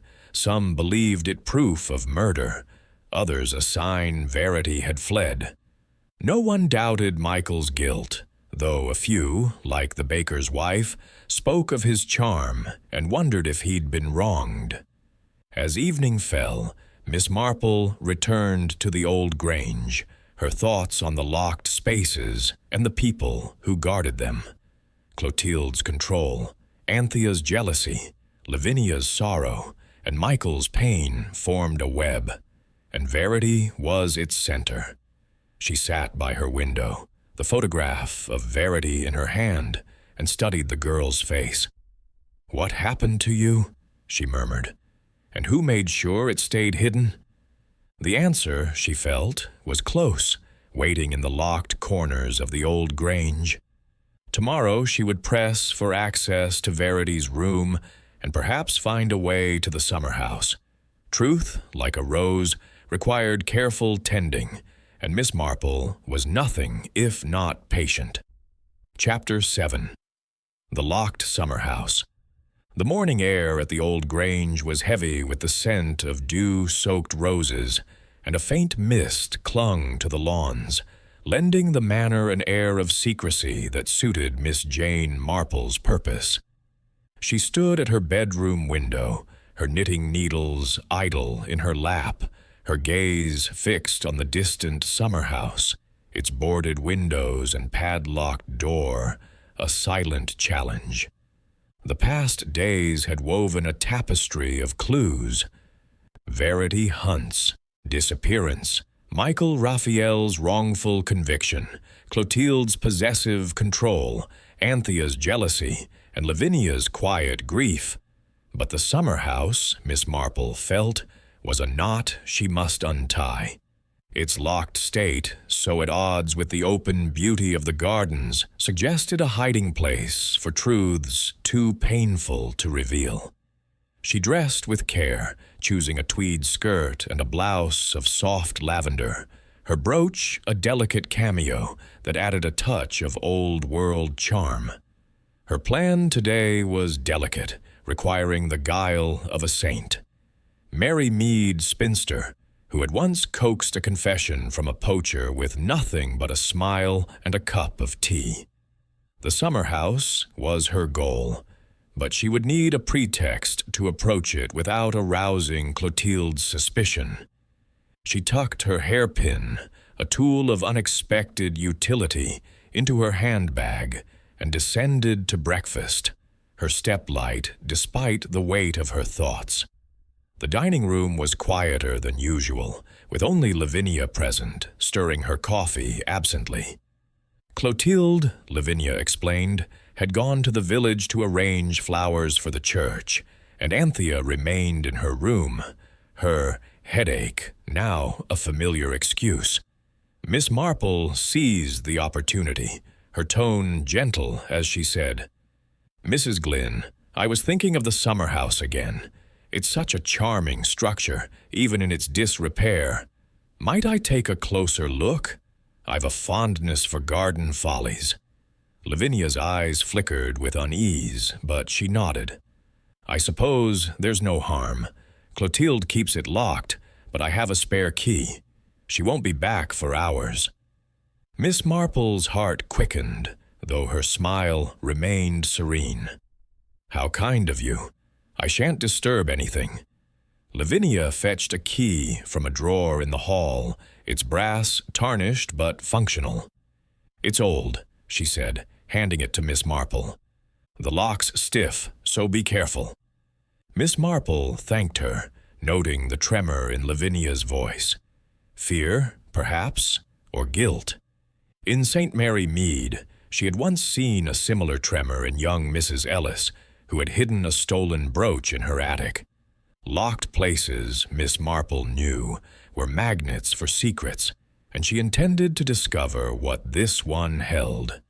She waited until Lavinia was occupied with the morning's chores, then slipped out to the garden, her umbrella serving as a prop for her supposed frailty. The path to the summer house was overgrown, brambles snagging at her skirt, but she moved with a quiet determination, her eyes scanning for signs of disturbance. The structure was small, its stone walls moss-covered, its roof sagging slightly under the weight of years. The padlock was newer than Lavinia's key suggested, its metal gleaming in the morning light, and Miss Marple's suspicions deepened. A lock replaced recently hinted at something concealed, not abandoned. She glanced back at the house, ensuring no one watched, then tried the key. It resisted, the mechanism rusted, and she resorted to her hairpin, a skill honed in her village when retrieving lost keys for neighbors. With a soft click, the lock yielded, and the door creaked open, releasing a musty scent of damp wood and something fainter. Lavender, perhaps, or the ghost of perfume. The interior was dim, the boarded windows allowing only slivers of light, but Miss Marple's eyes adjusted, taking in the sparse furnishings. A wicker chair, a table covered in dust, and a rug curled at the edges. She stepped inside, her footsteps muffled, and examined the room. It was untouched, as if time had paused, yet the air held a weight she recognized from other scenes of hidden truths. Kneeling with care, she lifted the rug, revealing floorboards worn but intact. One board was slightly raised, its edges uneven, and she pressed it gently, feeling it give. With the hairpin, she pried it loose, her heart pounding as she uncovered a small cavity. Inside was a locket, silver and heart-shaped, its surface engraved with the initials VH-Verity Hunt. Miss Marple held it in her gloved hand, her mind racing. Mrs. Prescott had mentioned a locket found by the river, used to convict Michael, but this one, hidden here, suggested a different story. Had the river locket been a plant, a false clue to frame an innocent man? She tucked the locket into her pocket, replacing the floorboard with care, and stood as a shadow filled the doorway. Clotilde Bradbury-Scott stood there, her tall figure imposing, her eyes like flints. "Miss Marple," she said, her voice low and dangerous. "What are you doing here?" Miss Marple turned, her expression one of mild surprise, her hand resting lightly on her umbrella. "Oh, my dear," she said, "I was just admiring the view. The summer house is so charming, though it's in such disrepair. I couldn't resist a peek." Clotilde's gaze swept the room, lingering on the rug, now slightly askew. "It's unsafe," she said, her tone clipped. "I'd prefer you didn't wander here." "Of course," Miss Marple said, her smile apologetic. "I'm such a curious old thing. In my village we had a folly just like this, full of old love letters. Silly, really." Clotilde's lips tightened, but she stepped aside, allowing Miss Marple to exit. As they walked back to the house, Miss Marple chatted about roses, her tone light, but her mind was on the locket. Its presence in the summer house, hidden beneath the floor, suggested someone had placed it there deliberately, perhaps to conceal Verity's true fate. Clotilde's sudden appearance was no coincidence, she thought. The woman was guarding something, and Miss Marple intended to find out what. Back in her room, she examined the locket, its clasp stiff but intact. Inside was a tiny photograph of Verity, her smile radiant, and a lock of dark hair tied with a thread. Miss Marple's heart ached for the girl, whose life had been cut short, but her mind was sharp, piecing together the implications. If this locket was Verity's, then the one by the river was a deception, and Clotilde, with her key and her vigilance, was the likely architect. She hid the locket in her knitting bag beneath a skein of wool and prepared for lunch. The meal was a subdued affair, with Anthea still absent and Lavinia distracted, her eyes darting to Clotilde as if seeking reassurance. Clotilde was her usual composed self, though Miss Marple noted a new wariness in her glances, as if she sensed an intruder in her carefully controlled world. The other guests, oblivious to the undercurrents, discussed the bazaar and the village's charms, but Miss Marple's thoughts were elsewhere, on the locket and the summer house's secrets. After lunch, she excused herself, claiming a need to rest, but instead slipped into the garden to speak with Tom, the gardener. She found him near the rose trellis, pruning with a focus that suggested he was avoiding the house. "Good afternoon, Tom," she said, her smile grandmotherly. "You've done wonders with these roses." He touched his cap, his expression guarded. "Thank you, ma'am. Just doing my job." "I was thinking of the summer house," Miss Marple said, her tone wistful.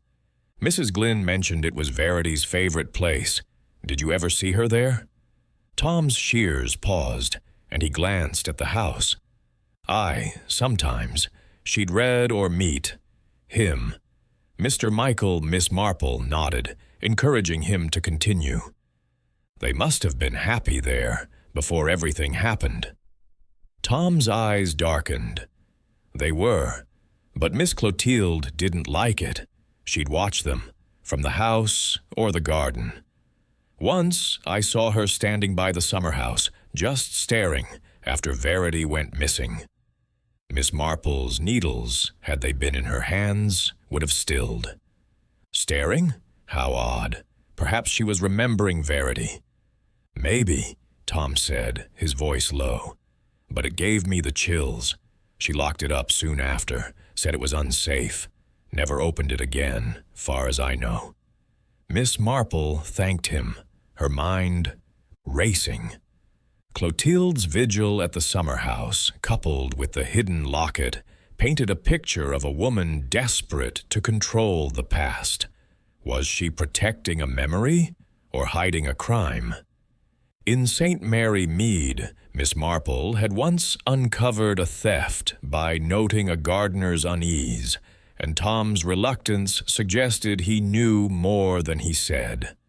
That afternoon, she joined Lavinia in the conservatory, where the younger woman was sorting seeds for next year's planting. "Such a peaceful task," Miss Marple said, settling beside her. "It reminds me of my own garden, though mine's much smaller." Lavinia smiled, her hands steady as she worked. "It's soothing, isn't it? Clotilde prefers the roses, but I like the planning, the promise of new growth." Miss Marple nodded, seizing the moment. "I was thinking of Verity again. Mrs. Prescott said she loved the summer house. Did she leave anything there, do you know? A keepsake, perhaps? Lavinia's fingers faltered, a seed slipping to the floor. I don't know. Clotilde locked it after Verity disappeared, said it was too painful to see it used. How understandable, Miss Marple said, her tone sympathetic. Though it's curious, keeping it locked all these years. In my village, we had a shed locked after a tragedy, but it turned out to hide a secret letter. Lavinia's eyes met hers, a flicker of fear in their depths. A letter? No, nothing like that. Clotilde just wanted to preserve Verity's memory. Miss Marple nodded, letting the silence linger. Lavinia's unease confirmed her suspicion. The summer house was more than a memorial. She changed the subject, asking about the seeds, but her mind was on the locket, now a weight in her knitting bag. She needed to see Verity's room, to compare its secrets with the summer house's, but Clotilde's vigilance made that a challenge. Dinner that evening was tense, with Anthea's return adding a new layer of unease. She sat at the table, her eyes darting, her fingers shredding a napkin. Clotilde watched her with a mixture of concern and impatience, while Lavinia kept her gaze on her plate. Miss Marple steered the conversation to neutral topics, the weather, the bazaar, but her eyes missed nothing. Anthea's nervousness, Clotilde's control, and Lavinia's silence were pieces of the puzzle, and the locket was a tangible clue she could not ignore. As the meal ended, Miss Marple excused herself, claiming a need for fresh air. She wandered the garden, her steps leading her back to the summer house, now locked once more. The moonlight cast shadows on its walls, and she wondered what else it hid. A body, perhaps, though the absence of one in Verity's case suggested otherwise. Or evidence, a diary, a letter, that could reveal the truth. She returned to her room, her knitting resumed, the locket safe in her bag. Tomorrow she would press for access to Verity's room, using her guise as a curious guest. Clotilde's reaction to the summer house had been telling, and Miss Marple sensed she was close to a breakthrough. The truth, like a rose, was thorny but beautiful, and she was determined to pluck it, no matter the cost. Chapter 8. A Sister's Fear. The night was still, the silence of the old grange broken only by the faint creak of floorboards settling under the weight of time. Miss Jane Marple sat by her bedroom window, the moonlight casting a silver glow across her knitting, which lay untouched in her lap. The locket she had found in the summer house, engraved with Verity Hunt's initials, rested in her handbag, a silent testament to a truth hidden for a decade. Its discovery had confirmed her suspicions. Verity's disappearance was no accident, and the summer house, locked and guarded by Clotilde Bradbury-Scott, held secrets that went beyond mere sentiment. The threads of the mystery. Michael Rafiel's wrongful conviction, Clotilde's possessive control, Anthea's jealousy, and Lavinia's quiet sorrow were weaving together, but the pattern remained incomplete. Tonight, Miss Marple sensed, would bring a new piece to the puzzle. She had retired early after dinner, pleading a slight chill, but her mind was far from rest. The locket suggested a deception. If Verity's locket had been hidden in the summer house, then the one found by the river, used to convict Michael, was likely a plant. Clotilde's vigilance over the summer house, her sharp reaction to Miss Marple's intrusion, pointed to her as the keeper of that secret. Yet Anthea's nervous absence and Lavinia's hesitant confidences hinted at a household bound by more than grief. Miss Marple needed to see Verity's room, preserved as a shrine, to uncover what else Clotilde guarded so fiercely. As the clock struck 11, a soft knock startled her from her thoughts. She rose, smoothing her dressing gown, and opened the door to find Lavinia Glynn, her face pale in the dim light of the corridor. Her hands twisted a handkerchief, and her eyes darted nervously, as if she feared being overheard. "Miss Marple," Lavinia whispered, "may I speak with you? It's important." "Of course, my dear," Miss Marple said, her voice warm and reassuring. She ushered Lavinia inside, closing the door softly. "Sit down, Mrs. Glynn. You look quite distressed." Lavinia perched on the edge of a chair, her handkerchief now a crumpled ball. "I know why you're here," she said, her voice trembling. "It's about Verity, isn't it? Mr. Rafiel sent you." Miss Marple's heart quickened, though her expression remained serene. "Mr. Rafiel asked me to look into a matter. Yes," she said carefully. "He believed I might uncover a truth that others missed. But tell me, what troubles you?" Lavinia's eyes filled with tears, and she leaned forward, her voice barely audible. "It's Clotilde. She's not herself. Not since Verity disappeared. I've tried to ignore it, to believe it's just grief, but there's something wrong. She keeps Verity's room like a museum, locked away, and she watches Anthea and me as if we might betray her." Miss Marple nodded, her hands folded calmly. "Grief can change people," she said. "In my village, we had a woman, Mrs. Carter, who kept her son's room untouched after he died. It hid a secret, though, a letter that revealed a theft." Lavinia's breath caught, and she looked away, her fingers tightening on the handkerchief. "A secret," she murmured. "I've wondered. Anthea thinks Clotilde knows more than she says about Verity. She's afraid of her, Miss Marple. Anthea's always been fragile, but now she's worse, hiding in her room, muttering about the past." Miss Marple's mind raced, though her face betrayed nothing. Anthea's fear, Clotilde's control, and the locket in the summer house formed a pattern, one she had seen in St. Mary Mead when a family's loyalty masked a crime. "What does Anthea say?" she asked gently. "She won't tell me," Lavinia said, her voice breaking. "She just says Clotilde's changed, that she's hiding something terrible. I tried to ask her once, after Verity disappeared, but she screamed at me to leave it alone. And Clotilde, she's so cold now, so distant. I don't know her anymore." Miss Marple reached out, patting Lavinia's hand. "It must be very hard, living with such shadows," she said. "Perhaps if I could see Verity's room, it might help me understand. I've a knack for noticing things, you know." Lavinia hesitated, her eyes searching Miss Marple's face. "Clotilde would never allow it," she said. "But I have a key. I could let you in tonight while she's asleep." Miss Marple's heart leaped, though her smile was mild. "That would be most kind," she said. "I shan't disturb anything, I promise." Lavinia nodded, rising unsteadily. "Meet me at midnight by the back stairs. Clotilde's room is far enough that she won't hear."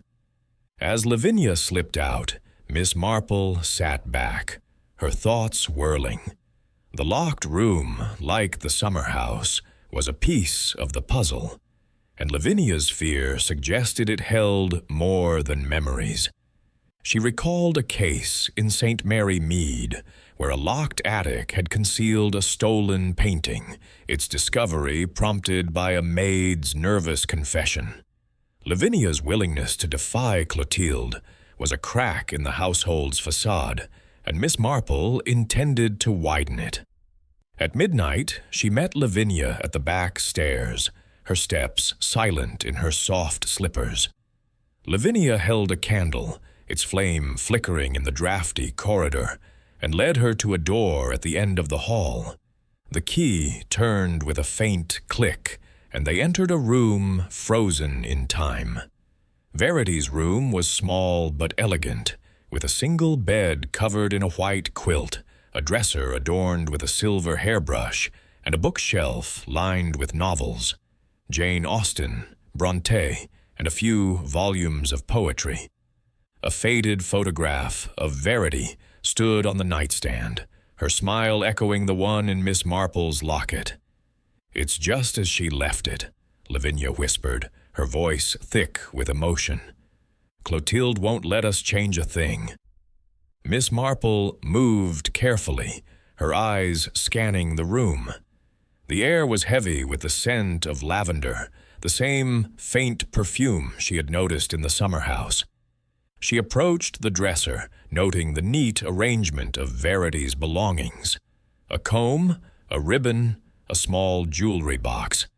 She opened the box, her movements deliberate, and found only a pair of pearl earrings and a brooch.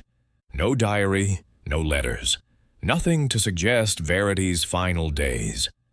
As she turned to the bookshelf, her foot nudged a floorboard, which creaked softly. She knelt, her joints protesting, and pressed the board, feeling it give. Lavinia gasped, but Miss Marple raised a hand, her expression calm. With her hairpin, she lifted the board, revealing a small bundle wrapped in cloth. Inside was a diary, its leather cover worn but intact, and a single sheet of paper folded tightly. Miss Marple opened the diary, her eyes scanning the pages. Verity's handwriting was neat, her entries full of life: a dance, a stolen kiss with Michael, a walk by the river. But the final entry, dated the week of her disappearance, chilled Miss Marple's blood. "C is watching me again. I'm afraid of her. She knows about Emmy and me, and she's not what she seems. I must tell someone, but who?" The folded paper was a letter, unfinished, addressed to Michael. "My darling," it began, "I'm frightened. C has changed. She looks at me as if I'm betraying her. I think she knows we plan to leave. If anything happens to me, look in the summer house." Miss Marple's heart pounded, though her face remained composed. She tucked the diary and letter into her dressing gown, replacing the floorboard with care. Lavinia's eyes were wide, her hands trembling. "What is it?" she whispered. "Something Verity left behind," Miss Marple said gently. "It may help us understand what happened." Lavinia's face crumpled. "I should have known," she said. "I should have helped her." "You're helping now," Miss Marple said, her voice firm. "But we must be careful. Clotilde mustn't know we've been here." They left the room, locking it behind them, and Miss Marple returned to her own, her mind racing. The diary and letter confirmed her suspicions. Verity had feared Clotilde, and the summer house was central to her fate. The locket, hidden there, was no coincidence. It was evidence, perhaps, of a crime Clotilde had concealed. But what had happened to Verity? Was she dead, as the village believed, or had she fled, leaving a false trail? The next morning, Miss Marple joined the household for breakfast, her demeanor as placid as ever. Clotilde was present, her composure restored, though her eyes lingered on Miss Marple with a new intensity. Anthea, too, had emerged, her movements jerky, her face pale. Lavinia avoided Miss Marple's gaze, her hands busy with her napkin, and Miss Marple sensed her fear had deepened. After breakfast, she sought out Tom, the gardener, finding him near the vegetable patch, weeding with a focus that suggested he was avoiding the house. "Good morning, Tom," she said, her smile grandmotherly. "You've a knack for keeping things in order." He nodded, his eyes wary. "Just doing my bit, ma'am." "I was thinking of Verity again." Miss Marple said, her tone wistful. Mrs. Glynn said she loved the summer house. Did you ever see anything odd there after she disappeared? Tom's hands stilled, and he glanced at the house. Odd? Not sure what you mean. It's been locked since she went. Of course, Miss Marple said, her voice soothing. But in my village, we had a shed where things were hidden. Old letters, keepsakes. I wondered if the summer house held anything like that. Tom's face tightened, and he lowered his voice. Once, a few months after, I saw Miss Clotilde go in there, late at night. She had a key, and she was carrying something. A bundle, maybe. I didn't ask questions. She's not one to cross. Miss Marple's needles, had they been in her hands, would have paused. How curious, she said. Perhaps she was tidying up. Maybe, Tom said, his tone doubtful. But it felt wrong, like she was hiding something. Miss Marple thanked him, her mind racing. Clotilde's nocturnal visit to the summer house, combined with the locket and Verity's diary, painted a picture of a woman desperate to conceal a truth. She returned to the house, her thoughts on Verity's room and the letter's warning. Look in the summer house. Had Clotilde hidden more than a locket there? A body seemed unlikely, given the lack of evidence, but a diary, a confession, or some other clue was possible. At lunch, Miss Marple steered the conversation to the village's history, hoping to gauge Clotilde's mood. The woman was courteous but distant, her eyes flicking to Anthea, who ate little and spoke less. Lavinia was subdued, her earlier confidences weighing heavily.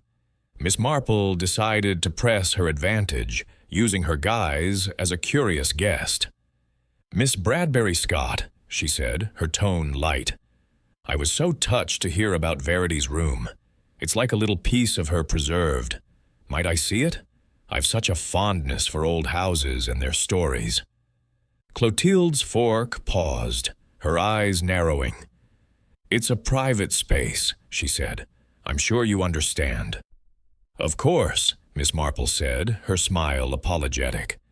I didn't mean to intrude. In my village we had a room kept for a lost child, and it held such memories. Clotilde's expression softened, but only slightly. Perhaps another time, she said, and changed the subject. Miss Marple nodded, her mind on the diary hidden in her room.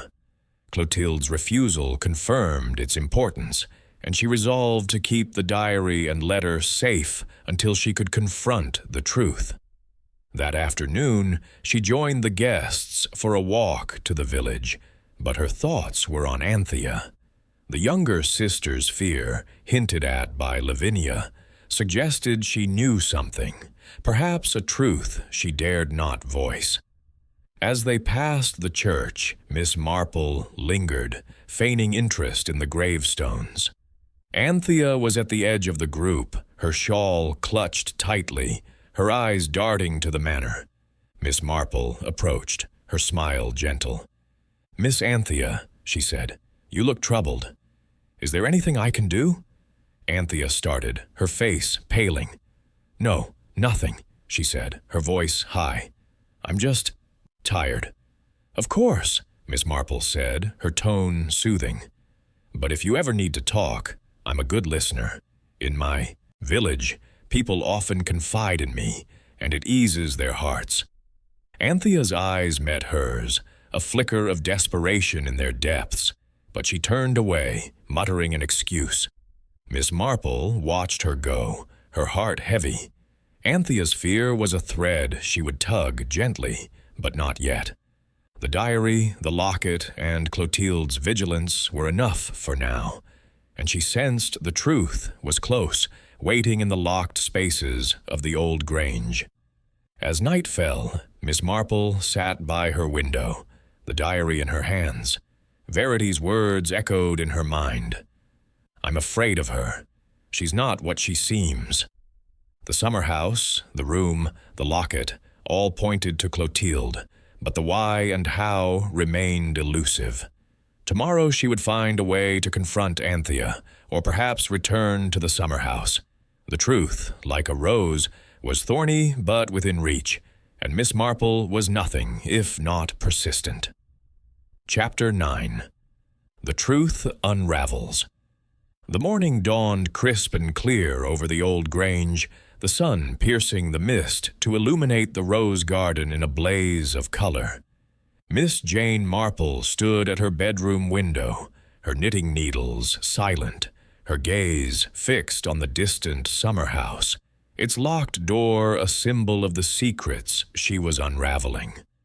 The locket hidden beneath its floorboards, Verity Hunt's diary with its chilling final entry, and the unfinished letter to Michael Rafiel had brought her closer to the truth Mr. Jason Rafiel had tasked her to find. Clotilde Bradbury-Scott's possessive control, Anthea's fearful silence, and Lavinia's hesitant confidences pointed to a crime buried in the past, a crime Miss Marple was determined to unearth. She dressed in her usual tweed skirt and a blouse of pale blue, pinning her heather sprig brooch for a touch of familiarity. The diary and letter, now safely tucked in a hidden pocket of her knitting bag, were a weight she carried with care. Verity's words, "I'm afraid of her, she's not what she seems," echoed in her mind, painting Clotilde as more than a grieving guardian. The locket, identical to the one supposedly found by the river, suggested a deliberate deception, and Miss Marple suspected Clotilde had orchestrated it to frame Michael Rafiel. But the why and how of Verity's fate remained elusive, and she needed more to confront the truth. Her plan today was bold yet delicate. To see Verity's room again, this time with Clotilde's permission, and to draw out Anthea, whose fear hinted at knowledge she dared not share. Miss Marple knew from her St. Mary Mead days that fear could loosen tongues, as it had with young Elsie, who confessed to a theft after a gentle nudge. She descended to breakfast, her step light despite the gravity of her mission. The dining room was quiet, with only Lavinia and a few guests present. Clotilde had left early for a village committee meeting, and Anthea, as expected, was absent. Miss Marple seized the moment, turning to Lavinia with a smile. "Mrs. Glynn," she said, "I was so touched by what you told me about Verity's room. It's such a poignant tribute. Might I see it? I've a great fondness for old houses and their stories." Lavinia's eyes widened, her coffee cup trembling slightly. "Clotilde's very particular about it," she said, her voice low. "But I suppose, as a guest, she might allow it. I'll ask when she returns." "Thank you, my dear," Miss Marple said, her tone warm. "I wouldn't dream of intruding, but it would mean so much." Lavinia nodded, her expression uneasy, and Miss Marple noted the flicker of guilt in her eyes. Had she guessed what Miss Marple had found in the room last night? She let the moment pass, turning the conversation to the village bazaar, but her mind was on the diary's words and the locket's significance. After breakfast, she wandered the garden, her umbrella a prop for her supposed frailty, her eyes scanning for Tom, the gardener. She found him near the vegetable patch, his red hair bright in the sunlight, his hands busy with a hoe. "Good morning, Tom," she said, her smile grandmotherly. "You've such a gift for these gardens." He touched his cap, his eyes wary but warming to her kindness. "Thank you, ma'am. Just keeping things tidy." "I was thinking of Verity Hunt," Miss Marple said, her tone wistful. "Mrs. Prescott said she loved the summer house. Did you ever notice anything unusual there after she was gone?" Tom's hoe paused, and he glanced at the house. Unusual? Not much to tell. Miss Clotilde locked it tight after Verity vanished, said it was unsafe, but I always thought it was more than that. Miss Marple's heart quickened, though her face remained serene. More than that? In my village we had a shed locked after a girl went missing. Turned out it held a clue, a scarf, hidden away. Tom's eyes narrowed, and he lowered his voice. I saw Miss Clotilde there once, maybe a year after. She was digging near the summer house late at night. Looked like she was burying something. I didn't stay to see what.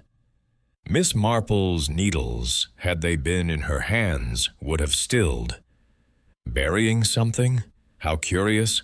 Perhaps a keepsake. Maybe, Tom said, his tone doubtful.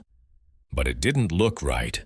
She was quick about it, like she didn't want to be seen.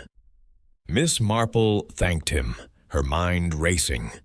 Clotilde's nighttime digging, the hidden locket, and Verity's diary pointed to a woman desperate to conceal a truth. She returned to the house, her thoughts on Anthea. The younger sister's fear, hinted at by Lavinia, was a thread she needed to tug, but gently, lest it snap. At mid-morning, Clotilde returned, her composure as impeccable as ever. Miss Marple approached her in the conservatory, where she was arranging roses for the church. Miss Bradbury-Scott, she said, her voice gentle. Mrs. Glynn mentioned Verity's room, how beautifully you've kept it. Might I see it? I've such a love for old houses and their memories. Clotilde's hand paused, a rose stem snapping in her grip. It's a private space, she said, her voice cool. I'm sure you understand. Of course, Miss Marple said, her smile apologetic. But it would mean so much to a sentimental old lady like me. In my village, we had a room kept for a lost boy, and it held such stories. Clotilde's eyes searched hers, a flicker of suspicion in their depths, but she relented. Very well, she said, but please, touch nothing. Miss Marple followed her up the stairs, her heart pounding though her demeanor was calm. The room was as she had seen it last night, its contents frozen in time. Verity's bed, her books, her photograph. Clotilde stood by the door, her presence a silent warning, and Miss Marple moved carefully, her eyes scanning for anything she might have missed. She paused at the bookshelf, noting the titles, and, accidentally, nudged a book to the floor. As she bent to retrieve it, the diary's hiding place caught her eye, the floorboard now secure. Oh, how clumsy of me, she said, picking up the book, a volume of Keats. Verity had such lovely taste. Clotilde's lips tightened, but she said nothing, her eyes following Miss Marple's every move. Miss Marple replaced the book, her mind on the diary's words. I'm afraid of her. She thanked Clotilde, her smile serene, and left the room, feeling the woman's gaze like a weight on her back. That afternoon, Miss Marple sought out Anthea, who had emerged for lunch but sat in silence, her eyes darting nervously. Finding her alone in the drawing room, Miss Marple approached, her tone gentle. Miss Anthea, she said, you seem troubled. In my village, I've often found a kind ear can ease a heavy heart. Anthea's hands twisted her shawl, her face pale. There's nothing to say, she muttered. I'm just tired. Of course, Miss Marple said, sitting beside her. But if you ever need to talk, I'm here. I've heard so much about Verity, how loved she was. It must have been hard, living in her shadow. Anthea's eyes flashed, a mix of fear and anger. She had everything, she said, her voice low. Everyone loved her, Clotilde, Michael, even Lavinia. I was nothing next to her. Miss Marple nodded, her expression sympathetic. Jealousy is a heavy burden, she said. I knew a girl in St. Mary Mead, envious of her sister's beau. It led to such sadness. Anthea's lips trembled, and she looked away. I didn't want her gone. But Clotilde, she was obsessed with Verity. It wasn't right, the way she watched her. Miss Marple's heart quickened, but her voice remained soft. Obsessed? How so? Anthea shook her head, her hands clenching. I can't say. She'd know. She always knows. Before Miss Marple could press further, Clotilde entered, her presence silencing Anthea like a snuffed candle. Miss Marple, she said, her voice smooth, I hope you're enjoying your stay. Immensely, Miss Marple said, rising. Miss Anthea was just telling me about the gardens. Clotilde's eyes flicked to Anthea, who shrank back. I see, she said. Anthea, you should rest. Anthea fled, and Miss Marple excused herself, her mind racing. Anthea's fear of Clotilde was palpable, and her words confirmed the diary's warning. That evening, she resolved to act. The locket, the diary, and the letter were enough to confront Clotilde, but she needed to do so carefully, in a setting where the truth could not be denied. After dinner, the guests gathered in the drawing room, the air heavy with unspoken tension. Miss Marple waited until the others had drifted to their rooms, leaving only Clotilde, Lavinia, and Anthea. She rose, her knitting bag in hand, and spoke in a voice that carried the quiet authority of one who had unraveled many secrets. Miss Bradbury-Scott, she said, I must speak plainly. I believe Verity Hunt was murdered, and that you know more than you've admitted. I found her locket in the summer house, hidden beneath the floor, and her diary in her room, where she wrote of her fear of you. Clotilde's face paled, her hands gripping the arm of her chair. Lavinia gasped, her eyes wide, and Anthea let out a low moan, collapsing onto the sofa. Miss Marple continued, her tone steady. Verity wrote that you were not what you seemed, that she was afraid. The locket by the river was a deception, wasn't it? To frame Michael Rafiel. Clotilde's voice was a whisper, raw with pain. She was mine, she said. I loved her like a daughter. Michael would have ruined her, taken her away. I couldn't let that happen. Anthea sobbed, her words tumbling out. You killed her, Clotilde. I saw you that night in the summer house. You were arguing, and then she was gone. Lavinia wept, her hands covering her face. I didn't know, she whispered. I suspected, but I didn't want to believe. Miss Marple's heart ached, but her resolve was firm. You hid her body, didn't you? She said to Clotilde. In the summer house, then moved it later, planting the locket by the river to shift blame. Clotilde's eyes met hers, a mix of defiance and despair. I didn't mean to, she said, her voice breaking. She defied me, laughed at me. I lost control. It was an accident. Miss Marple nodded, her voice gentle but unyielding. An accident that became a crime when you hid it. Michael suffered for your actions, and Verity's memory deserves the truth. Clotilde's silence was her confession, and Miss Marple knew the time for justice had come. She would summon the police, armed with the diary, the letter, and the locket, to ensure Verity's story was told. The old Grange, with its locked spaces and buried secrets, would finally yield to the light. Chapter 10. Justice served. The drawing room of the old Grange was steeped in a heavy silence, broken only by the crackle of the fire and the soft sobs of Agatha Bradbury-Scott, who sat crumpled on the sofa, her shawl clutched like a lifeline.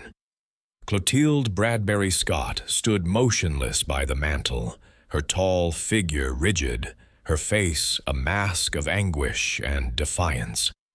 Lavinia Glynn's hands covered her tear-streaked face, her shoulders trembling with the weight of a truth too long suppressed. Miss Jane Marple, seated in a high-backed chair, her knitting bag at her side, held the room's attention with the quiet authority of one who had unraveled a decade-old crime. The locket, diary, and letter, Verity Hunt's silent witnesses, lay in her possession, their secrets now exposed in the flickering firelight. Clotilde's confession, raw and reluctant, hung in the air, an admission of a moment's rage, a life taken, and a deception crafted to shield her guilt. Verity Hunt, the bright girl who had once filled the old grange with laughter, had died at Clotilde's hands, her body hidden in the summer house before being moved, her locket planted by the river to frame Michael Rafiel. Miss Marple's heart ached for the girl, for Michael, and even for the broken family before her, but her resolve was steadfast. Justice, as Mr. Jason Rafiel had tasked her to deliver, demanded action, and she would see it through. "Miss Bradbury-Scott," Miss Marple said, her voice gentle yet unyielding. "You have carried this burden for 10 years, but it cannot be borne any longer. Verity deserves the truth, and Michael deserves his freedom. I must ask you to come with me to the authorities." Clotilde's eyes, dark with pain, met hers. "You don't understand," she whispered. "I loved her. She was my world. Michael would have destroyed her, taken her from me." Anthea's sob broke the silence, her voice shrill. "You destroyed her, Clotilde. I saw you that night in the summer house, your hands on her throat. I was too afraid to speak, but I can't live with it anymore." Lavinia reached for her sister, her voice choked. "Anthea, stop. We can't change what's done." "But we can set it right," Miss Marple said, her tone calm but firm. "In my village, St. Mary Mead, I once knew a woman who hid a crime out of love. It brought her no peace, only torment. The truth, painful as it is, brings release." Clotilde's shoulders sagged, the fight draining from her. "What would you have me do?" she asked, her voice barely audible. "Come with me to the police," Miss Marple said. "Tell them what happened. I have Verity's diary, her letter, and the locket from the summer house.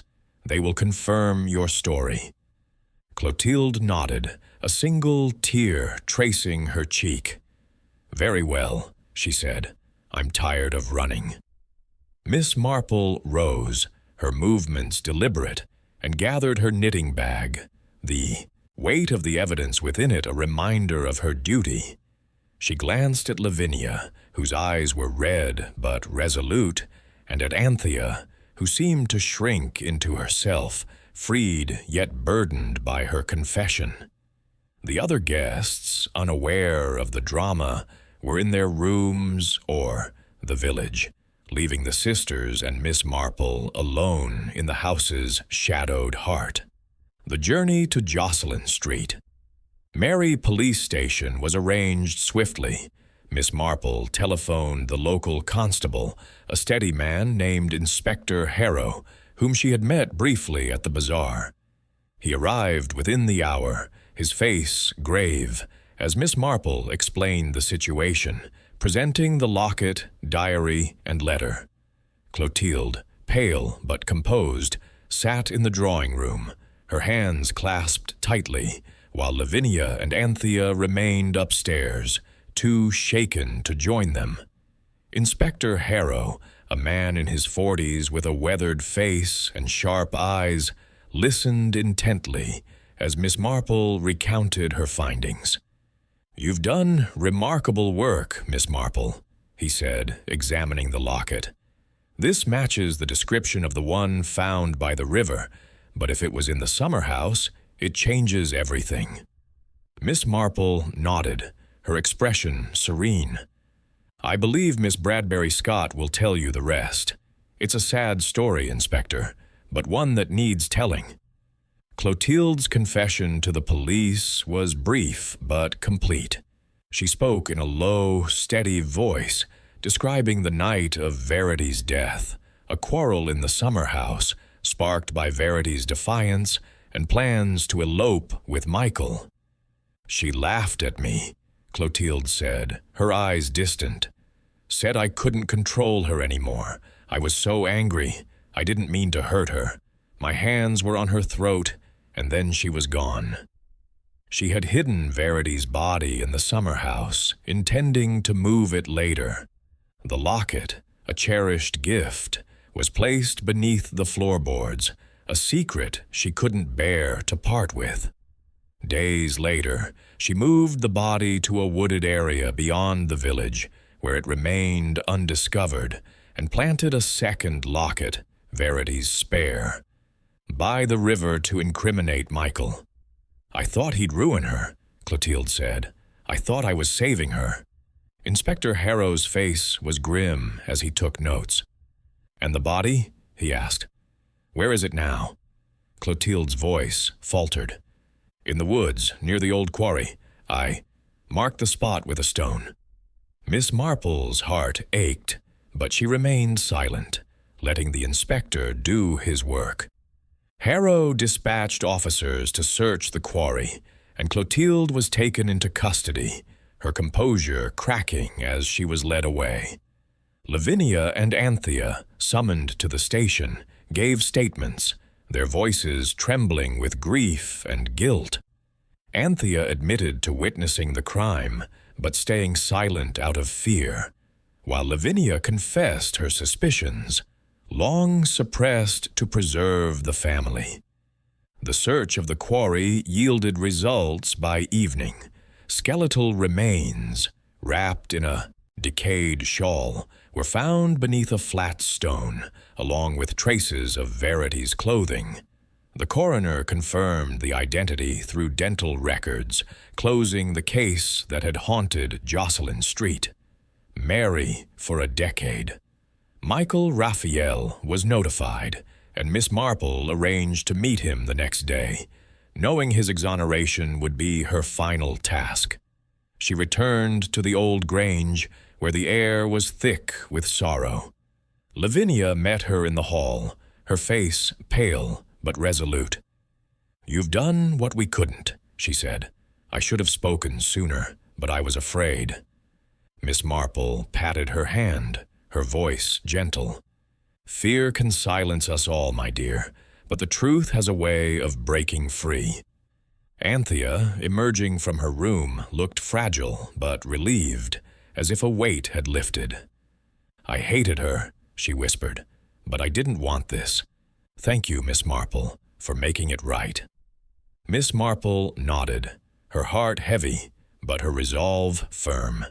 She spent the evening in her room, her knitting a comfort as she reflected on the case. Clotilde's love for Verity, twisted into obsession, had led to tragedy, and her deception had cost Michael years of freedom. Yet Mr. Rafiel's faith in Miss Marple had been justified, his call for Nemesis answered. The next morning she traveled to King's Abbot to meet Michael Rafiel. He was waiting at the boarding house, his face a mix of hope and disbelief as she recounted the events. "Clotilde," he said, his voice hoarse. "She did it? All this time, I thought." "You were innocent," Miss Marple said, her tone firm. "The police have her confession, and Verity's remains have been found.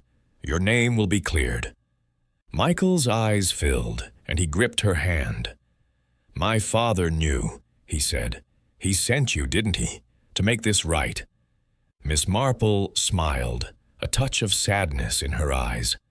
"He trusted in Nemesis," she said, "and I was honored to serve." She handed him the photograph of Verity, the one he had given her, and he held it tightly, his tears falling freely. "Thank you," he whispered. "For her, for me." Miss Marple returned to the old grange to collect her things, her task complete. Lavinia and Anthea were subdued, their lives forever altered by the truth. The other guests, sensing the change in the house, asked no questions, and Miss Marple was grateful for their discretion. She packed her suitcase, tucking the diary and letter into her knitting bag for safekeeping until they could be handed to the authorities as evidence. As she prepared to leave, Lavinia approached, her eyes red but steady. "You've given us peace, Miss Marple," she said. "It's a hard peace, but it's better than lies." Miss Marple nodded, her smile gentle. "Truth is a bitter medicine, but it heals," she said. "Take care of each other, my dear." The taxi to the station was a quiet journey, the countryside rolling past in a blur of green and gold. Miss Marple's thoughts were on Verity, a girl whose light had been snuffed out by a love too fierce, and on Michael, whose freedom was her gift to him. Mr. Rafiel's letter, now a memory, had set her on this path, and she felt a quiet satisfaction in fulfilling his trust. At the station, she boarded the train to London, where she would meet Mr. Broadrib to report her success. The carriage was nearly empty, and she sat by the window, her knitting resumed, the needles clicking in a rhythm that soothed her. The case had been a tangle of emotions, love, jealousy, guilt, but she had unraveled it, as she had so many others.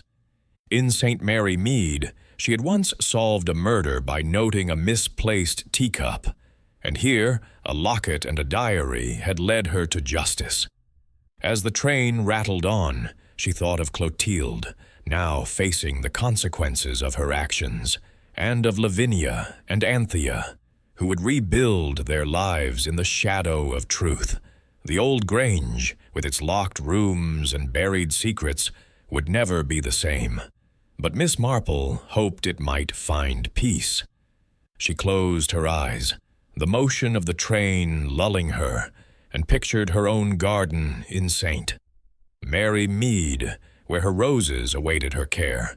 Justice had been served, and Verity's memory could rest. Nemesis, she thought, was a heavy mantle, but one she bore with pride. Chapter 11. A Quiet Return. The train from Jocelyn Street, Mary to St. Mary Mead, wound through the countryside, its rhythmic clatter a soothing counterpoint to Miss Jane Marple's thoughts. She sat by the window, her knitting bag at her side, the needles clicking softly as she worked on a pale blue shawl. The weight of Verity Hunt's diary and letter, now handed over to Inspector Harrow, was gone, replaced by a quiet satisfaction that justice had been served. Clotilde Bradbury-Scott's confession, the discovery of Verity's remains, and Michael Rafiel's exoneration had unraveled the mystery Mr. Jason Rafiel had set before her. Yet, as the fields of southern England rolled past, Miss Marple felt the familiar stir of reflection, a need to piece together the human truths behind the crime. Her cottage in St. Mary Mead came into view as the train slowed, its thatched roof and neat garden a welcome sight after the shadowed grandeur of the old Grange. She stepped onto the platform, her small suitcase in hand, her umbrella tucked under her arm, though the sky was clear. The station master, old Mr. Jenkins, tipped his cap, his eyes crinkling with recognition. "Back from your travels, Miss Marple?" he said. "Village ain't the same without you." "You're too kind, Mr. Jenkins," she replied, her smile warm but tinged with fatigue. "It's good to be home." The walk to her cottage was short, the village green bustling with familiar faces, Mrs. Price chasing her spaniel, young Tommy delivering the post, and the vicar's wife waving from the church gate. St. Mary Mead was unchanged, its rhythms as steady as her knitting, yet Miss Marple felt a subtle shift within herself. The case at the old Grange had been a test, not just of her mind, but of her heart, for the tragedy of Verity Hunt and the broken lives of the Bradbury-Scott sisters lingered like a faint perfume. Cherry, her housekeeper, greeted her at the door, her hands on her hips in mock disapproval. "Gallivanting about, solving mysteries, and not a word to me," she said, taking Miss Marple's suitcase. "You'll be wanting tea, I suppose?" "Dear Cherry," Miss Marple said, her eyes twinkling, "you know me too well. Tea would be lovely." She settled into her parlor, the familiar clutter of books, photographs, and her mother's silver teapot, a comfort after the austerity of the old Grange. Cherry bustled about, setting out a tray with scones and a pot of Earl Grey, her chatter filling the silence. "The village has been dull without you," she said, "though Mrs. Bantry's been stirring things up, claiming her roses beat yours at the show." Miss Marple chuckled, sipping her tea. "Mrs. Bantry's roses are splendid, but I'll have a word with her. Competition keeps us sharp." As Cherry recounted village gossip, a squabble over the church fete, a missing cat found in the baker's shed, Miss Marple's thoughts drifted to Jocelyn St. Mary. The old Grange, with its locked summer house and Verity's preserved room, had been a house of secrets, its inhabitants bound by love, jealousy, and guilt. Clotilde's confession had been the key, unlocking a decade of deception, but it was Anthea's fear and Lavinia's sorrow that had guided Miss Marple to the truth. She recalled a case in St. Mary Mead where a sister's silence had hidden a theft, and saw parallels in the Bradbury-Scott's fractured loyalty. The locket, hidden beneath the summer-house floor, had been the first tangible clue, its presence a contradiction to the one found by the river. Verity's diary, with its chilling warning, "I'm afraid of her, she's not what she seems," had pointed to Clotilde's obsession, while the letter to Michael urging him to look in the summer house had confirmed the deception. Miss Marple had pieced them together, as she had once pieced together a broken teacup to reveal a poisoning, her method unchanged by time or place. She rose, crossing to the mantel where Mr. Rafiel's letter lay, its bold script a reminder of his challenge. "Act as Nemesis," he had written, and she had done so, not with fanfare, but with the quiet persistence of one who saw human nature's depths. Clotilde's love for Verity, twisted into a possessive rage, had led to murder, and her careful planting of the river locket had condemned Michael to years of unjust imprisonment. Miss Marple's heart ached for Verity, whose bright life had ended in the summer house, and for Michael, whose freedom was her gift to him. Cherry returned, her eyes narrowing. "You're thinking about that case, aren't you? I can tell, by that look. Solved it, I wager."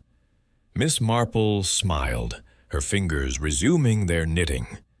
"It's done, Cherry. A sad business, but finished." "Sad?" Cherry said, setting a plate of biscuits on the table. "You've got a knack for sniffing out trouble, Miss Marple. Makes me wonder what you'd find in this village if you looked hard enough." "Oh, I look," Miss Marple said, her eyes twinkling. "But St. Mary Mead keeps its secrets better than most." Cherry laughed, shaking her head, and left to tend the kitchen. Miss Marple leaned back, her thoughts returning to Jocelyn Street. Mary. Inspector Harrow had been thorough, his search of the quarry uncovering Verity's remains, wrapped in a shawl and buried beneath a stone.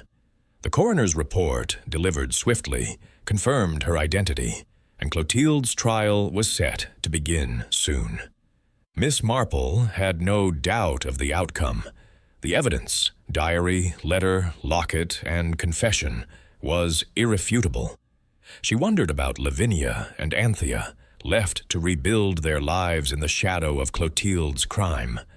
Lavinia's quiet strength would carry her, Miss Marple thought, much like Mrs. Bantry's resilience after a scandal in St. Mary Mead. Anthea, fragile and haunted, would need time, but her confession had freed her from a decade of fear. The old Grange itself, with its grand rooms and tangled gardens, would stand as a monument to their loss, its secrets now laid bare. A knock at the door interrupted her reverie. It was the postman, Tommy, with a letter from Mr. Broadrib, the solicitor. She opened it, her eyes scanning the neat script. He thanked her for her work, confirming that Michael Rafiel's conviction had been overturned, his name cleared in the eyes of the law. A small sum, per Mr. Rafiel's instructions, had been deposited in her account as thanks, though Miss Marple cared little for the money. Justice, not reward, was her aim, and she had fulfilled Mr. Rafiel's trust. She tucked the letter beside his first, her thoughts turning to the man himself. Jason Rafiel, with his hawk-like features and sharp mind, had known her capabilities, perhaps better than she knew them herself.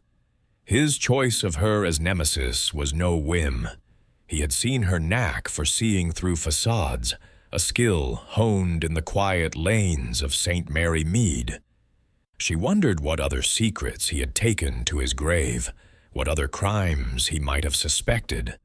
But that, she decided, was a mystery for another day. The afternoon passed in the gentle rhythm of village life. Miss Marple tended her garden, pruning her roses with a care that mirrored her approach to mysteries, patient, precise, and attuned to hidden flaws. Mrs. Bantry stopped by, her chatter a welcome distraction, though her questions about Miss Marple's trip were met with vague smiles. "A little holiday," Miss Marple said, "with some interesting people." Mrs. Bantry raised an eyebrow, sensing more, but knowing better than to press. "You'll have to tell me over tea," she said. "Your roses are looking splendid, by the way." Miss Marple chuckled, her eyes on a budding flower. "They're trying, Dolly, but they need a bit of coaxing." As evening fell, she sat in her parlor, the fire casting a warm glow over her books and photographs. The locket, diary, and letter were gone, but their echoes remained, a reminder of the fragility of human hearts. Clotilde's love, Anthea's jealousy, Lavinia's silence, and Michael's suffering were threads in a tapestry she had woven into truth. In St. Mary Mead, she had once solved a murder by noting a misplaced knitting needle, and in Jocelyn Street, Mary, a hidden locket had led her to justice. She picked up her knitting, the needles resuming their familiar click. The case was closed, but life, she knew, was never without its puzzles. A neighbor's quarrel, a whispered rumor, a glance too long held. Each was a clue to the human condition, and Miss Marple was ever watchful. She thought of Verity, whose smile lived on in photographs, and of Michael, whose future was now his own. Nemesis, she mused, was a heavy role, but one she carried lightly, her faith in justice unshaken. As the fire burned low, she rose to make a final cup of tea, her thoughts settling. The old Grange would heal, as St. Mary Mead always did, its wounds tended by time and truth. She smiled, her heart at peace, and sipped her tea, the warmth a reminder of home.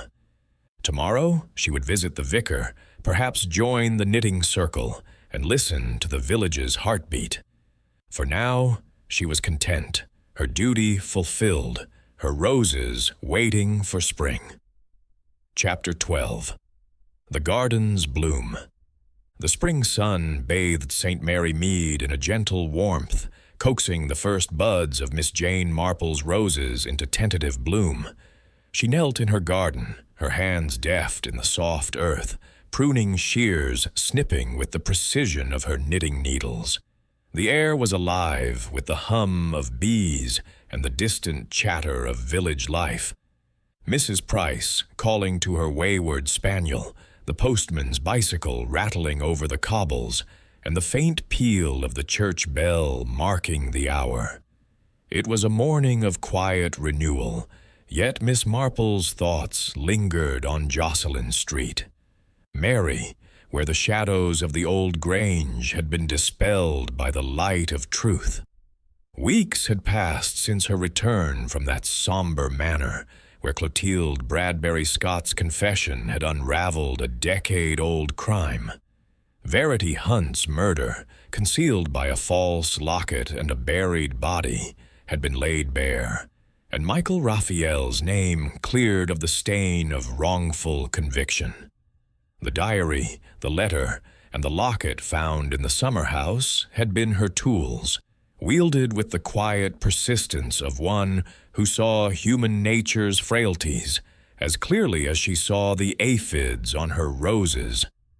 Now, back in her own village, Miss Marple felt the weight of her role as Nemesis lift, replaced by the familiar rhythm of home.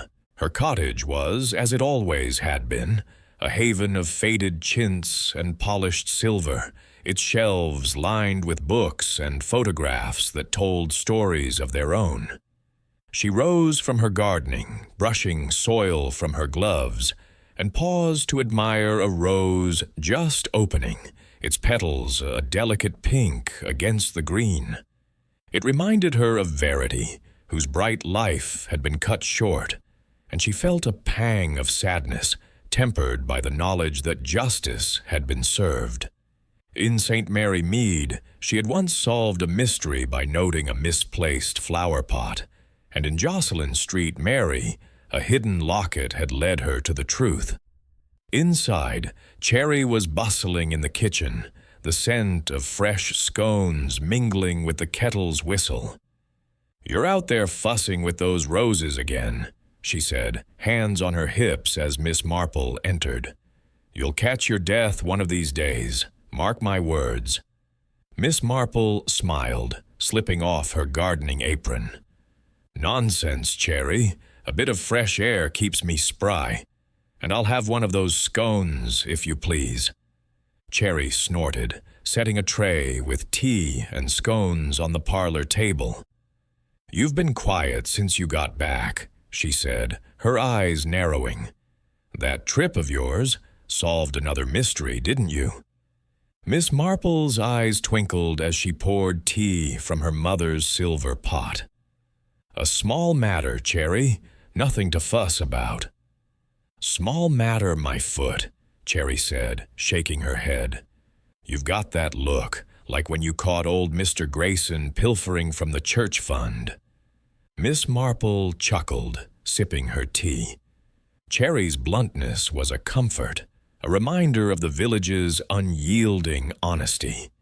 Her thoughts drifted to the old grange, where Lavinia and Anthea Bradbury-Scott were rebuilding their lives in the wake of Clotilde's arrest. A letter from Lavinia, received that morning, lay on her writing desk, its words a testament to their resilience. "The garden tour will continue," Lavinia had written, "and Anthea is painting again, finding solace in her art. We owe you so much, Miss Marple, for giving us back our peace." She had replied with a brief note, wishing them well, but her heart lingered on their loss. Clotilde's love for Verity, twisted into a fatal obsession, had torn their family apart, much as a feud in St. Mary Mead had once fractured a household over a stolen heirloom. Love, Miss Marple knew, could be as destructive as hate, and Clotilde's crime was a stark reminder of its power. As she ate her scone, her gaze fell on the photograph of Mr. Jason Rafiel, tucked between volumes of Dickens and Trollope on her shelf. His hawk-like features and rare smile seemed to watch her, a silent acknowledgement of her success. His letter, now stored in a drawer, had called her Nemesis, a role she had fulfilled with quiet determination. She wondered, not for the first time, what other secrets he had known, what other crimes he might have suspected. His trust in her had been absolute, a rare gift from a man who trusted few, and she felt a quiet pride in honoring it. The morning passed in gentle tasks, sorting her knitting patterns, answering letters, and planning her entry for the village flower show. Mrs. Bantry, her friend and neighbor, arrived at noon, her cheeks flushed from a walk across the green. "Jane, you're back to your roses already," she said, settling into an armchair. "I swear, you've a knack for making mine look like weeds." "Nonsense, Dolly," Miss Marple said, offering her tea. "Your roses are the talk of the village, though I hear you've been boasting about them." Mrs. Bantry laughed, her eyes bright. "Only to keep you on your toes. Now, tell me about this trip of yours. You've been maddeningly vague." Miss Marple smiled, her tone light. "A little holiday, nothing more. I met some interesting people and saw some lovely gardens." Mrs. Bantry's eyebrow arched, her skepticism plain. "Gardens, my eye. You were up to something, Jane. I know that look." Miss Marple chuckled, deflecting with a story about a rare rose she'd seen in Jocelyn Street. Mary. But her mind was on the old Grange, where the garden tour would go on, a symbol of renewal in a house scarred by tragedy. Lavinia's letter had described the roses blooming despite the winter's chill, a metaphor for hope that Miss Marple held dear. She thought of Anthea, painting again, her nervous hands finding purpose, and of Michael Rafiel, whose freedom was her gift to him. The afternoon brought a visit to the vicarage, where the vicar's wife, Mrs. Clement, was organizing the knitting circle. Miss Marple joined them, her needles clicking in rhythm with the chatter, her ears attuned to the village's pulse. A quarrel over a missing cake at the fete, a rumor about the baker's new apprentice, a whispered worry about Mrs. Price's health. Each was a thread in the tapestry of St. Mary Mead, and Miss Marple listened, as she always did, for the hint of something deeper. As they knitted, Mrs. Clement leaned close, her voice low. "You've been away, Miss Marple. Any exciting tales?" "Nothing too exciting," Miss Marple said, her smile serene. "Just a quiet village, not unlike our own." Mrs. Clement's eyes narrowed, but she let it pass, turning to a discussion of wool quality. Miss Marple's thoughts drifted to Jocelyn Street. Mary, where Inspector Harrow had been thorough, his investigation confirming Clotilde's guilt. The trial, set for the coming month, would be a formality. The evidence, diary, letter, locket, and remains, overwhelming. Michael's exoneration had made headlines, a small vindication for a man wronged by circumstance, and Miss Marple had received a brief note from him, filled with gratitude. "You've given me my life back," he wrote, "and Verity's memory a voice." She thought of Verity, whose photograph still lingered in her mind, her smile a beacon of lost promise. The girl had loved Michael, defied Clotilde, and paid the ultimate price, her life snuffed out in a moment of rage. Miss Marple's heart ached, as it had for young Jenny in St. Mary Mead, whose elopement had ended in betrayal. Yet Verity's story, unlike Jenny's, had found closure, her truth laid bare by a spinster's persistence. As evening fell, Miss Marple returned to her garden, the roses glowing in the fading light. She clipped a single bloom, its petals soft as silk, and placed it in a vase on her parlor table. The act was a ritual, a nod to the beauty that endured despite life's thorns. She thought of Clotilde, now in a cell, her love for Verity, a twisted root that had poisoned her soul. In St. Mary Mead, Miss Marple had once seen a woman's devotion turn to deceit, hiding a theft behind a facade of piety, and Clotilde's crime was a darker echo of that pattern. She sat by the fire, her knitting resumed, the needles a steady rhythm against the crackle of logs. The old grange, with its locked rooms and buried secrets, was behind her, but its lessons lingered. Love could blind, jealousy could wound, and silence could destroy. Yet truth, like a rose, could bloom in the harshest soil. She thought of Lavinia and Anthea tending their garden, and of Michael rebuilding his life. Their futures, fragile but hopeful, were her reward. A knock at the door startled her, and she opened it to find Tommy, the postman, with a late delivery, a small parcel from Jocelyn Street. Mary. Inside was a pressed rose from the old grange, its petals a deep crimson, and a note from Lavinia. "For your garden, Miss Marple, with our thanks. The roses bloom again because of you." Miss Marple smiled, placing the rose beside her own. It was a fitting end, a symbol of renewal in a place scarred by loss. She returned to her knitting, her thoughts settling. The case was closed, but life, she knew, was never without its mysteries. A glance, a whisper, a misplaced word, each could spark a new puzzle, and Miss Marple was ever ready to unravel it. As the fire burned low, she sipped a final cup of tea, the warmth a comfort against the evening chill. St. Mary Mead was her haven, its roses her companions, and its secrets her calling. Nemesis, she mused, was not a role she sought, but one she bore with quiet pride, her faith in justice as steadfast as the blooms in her garden.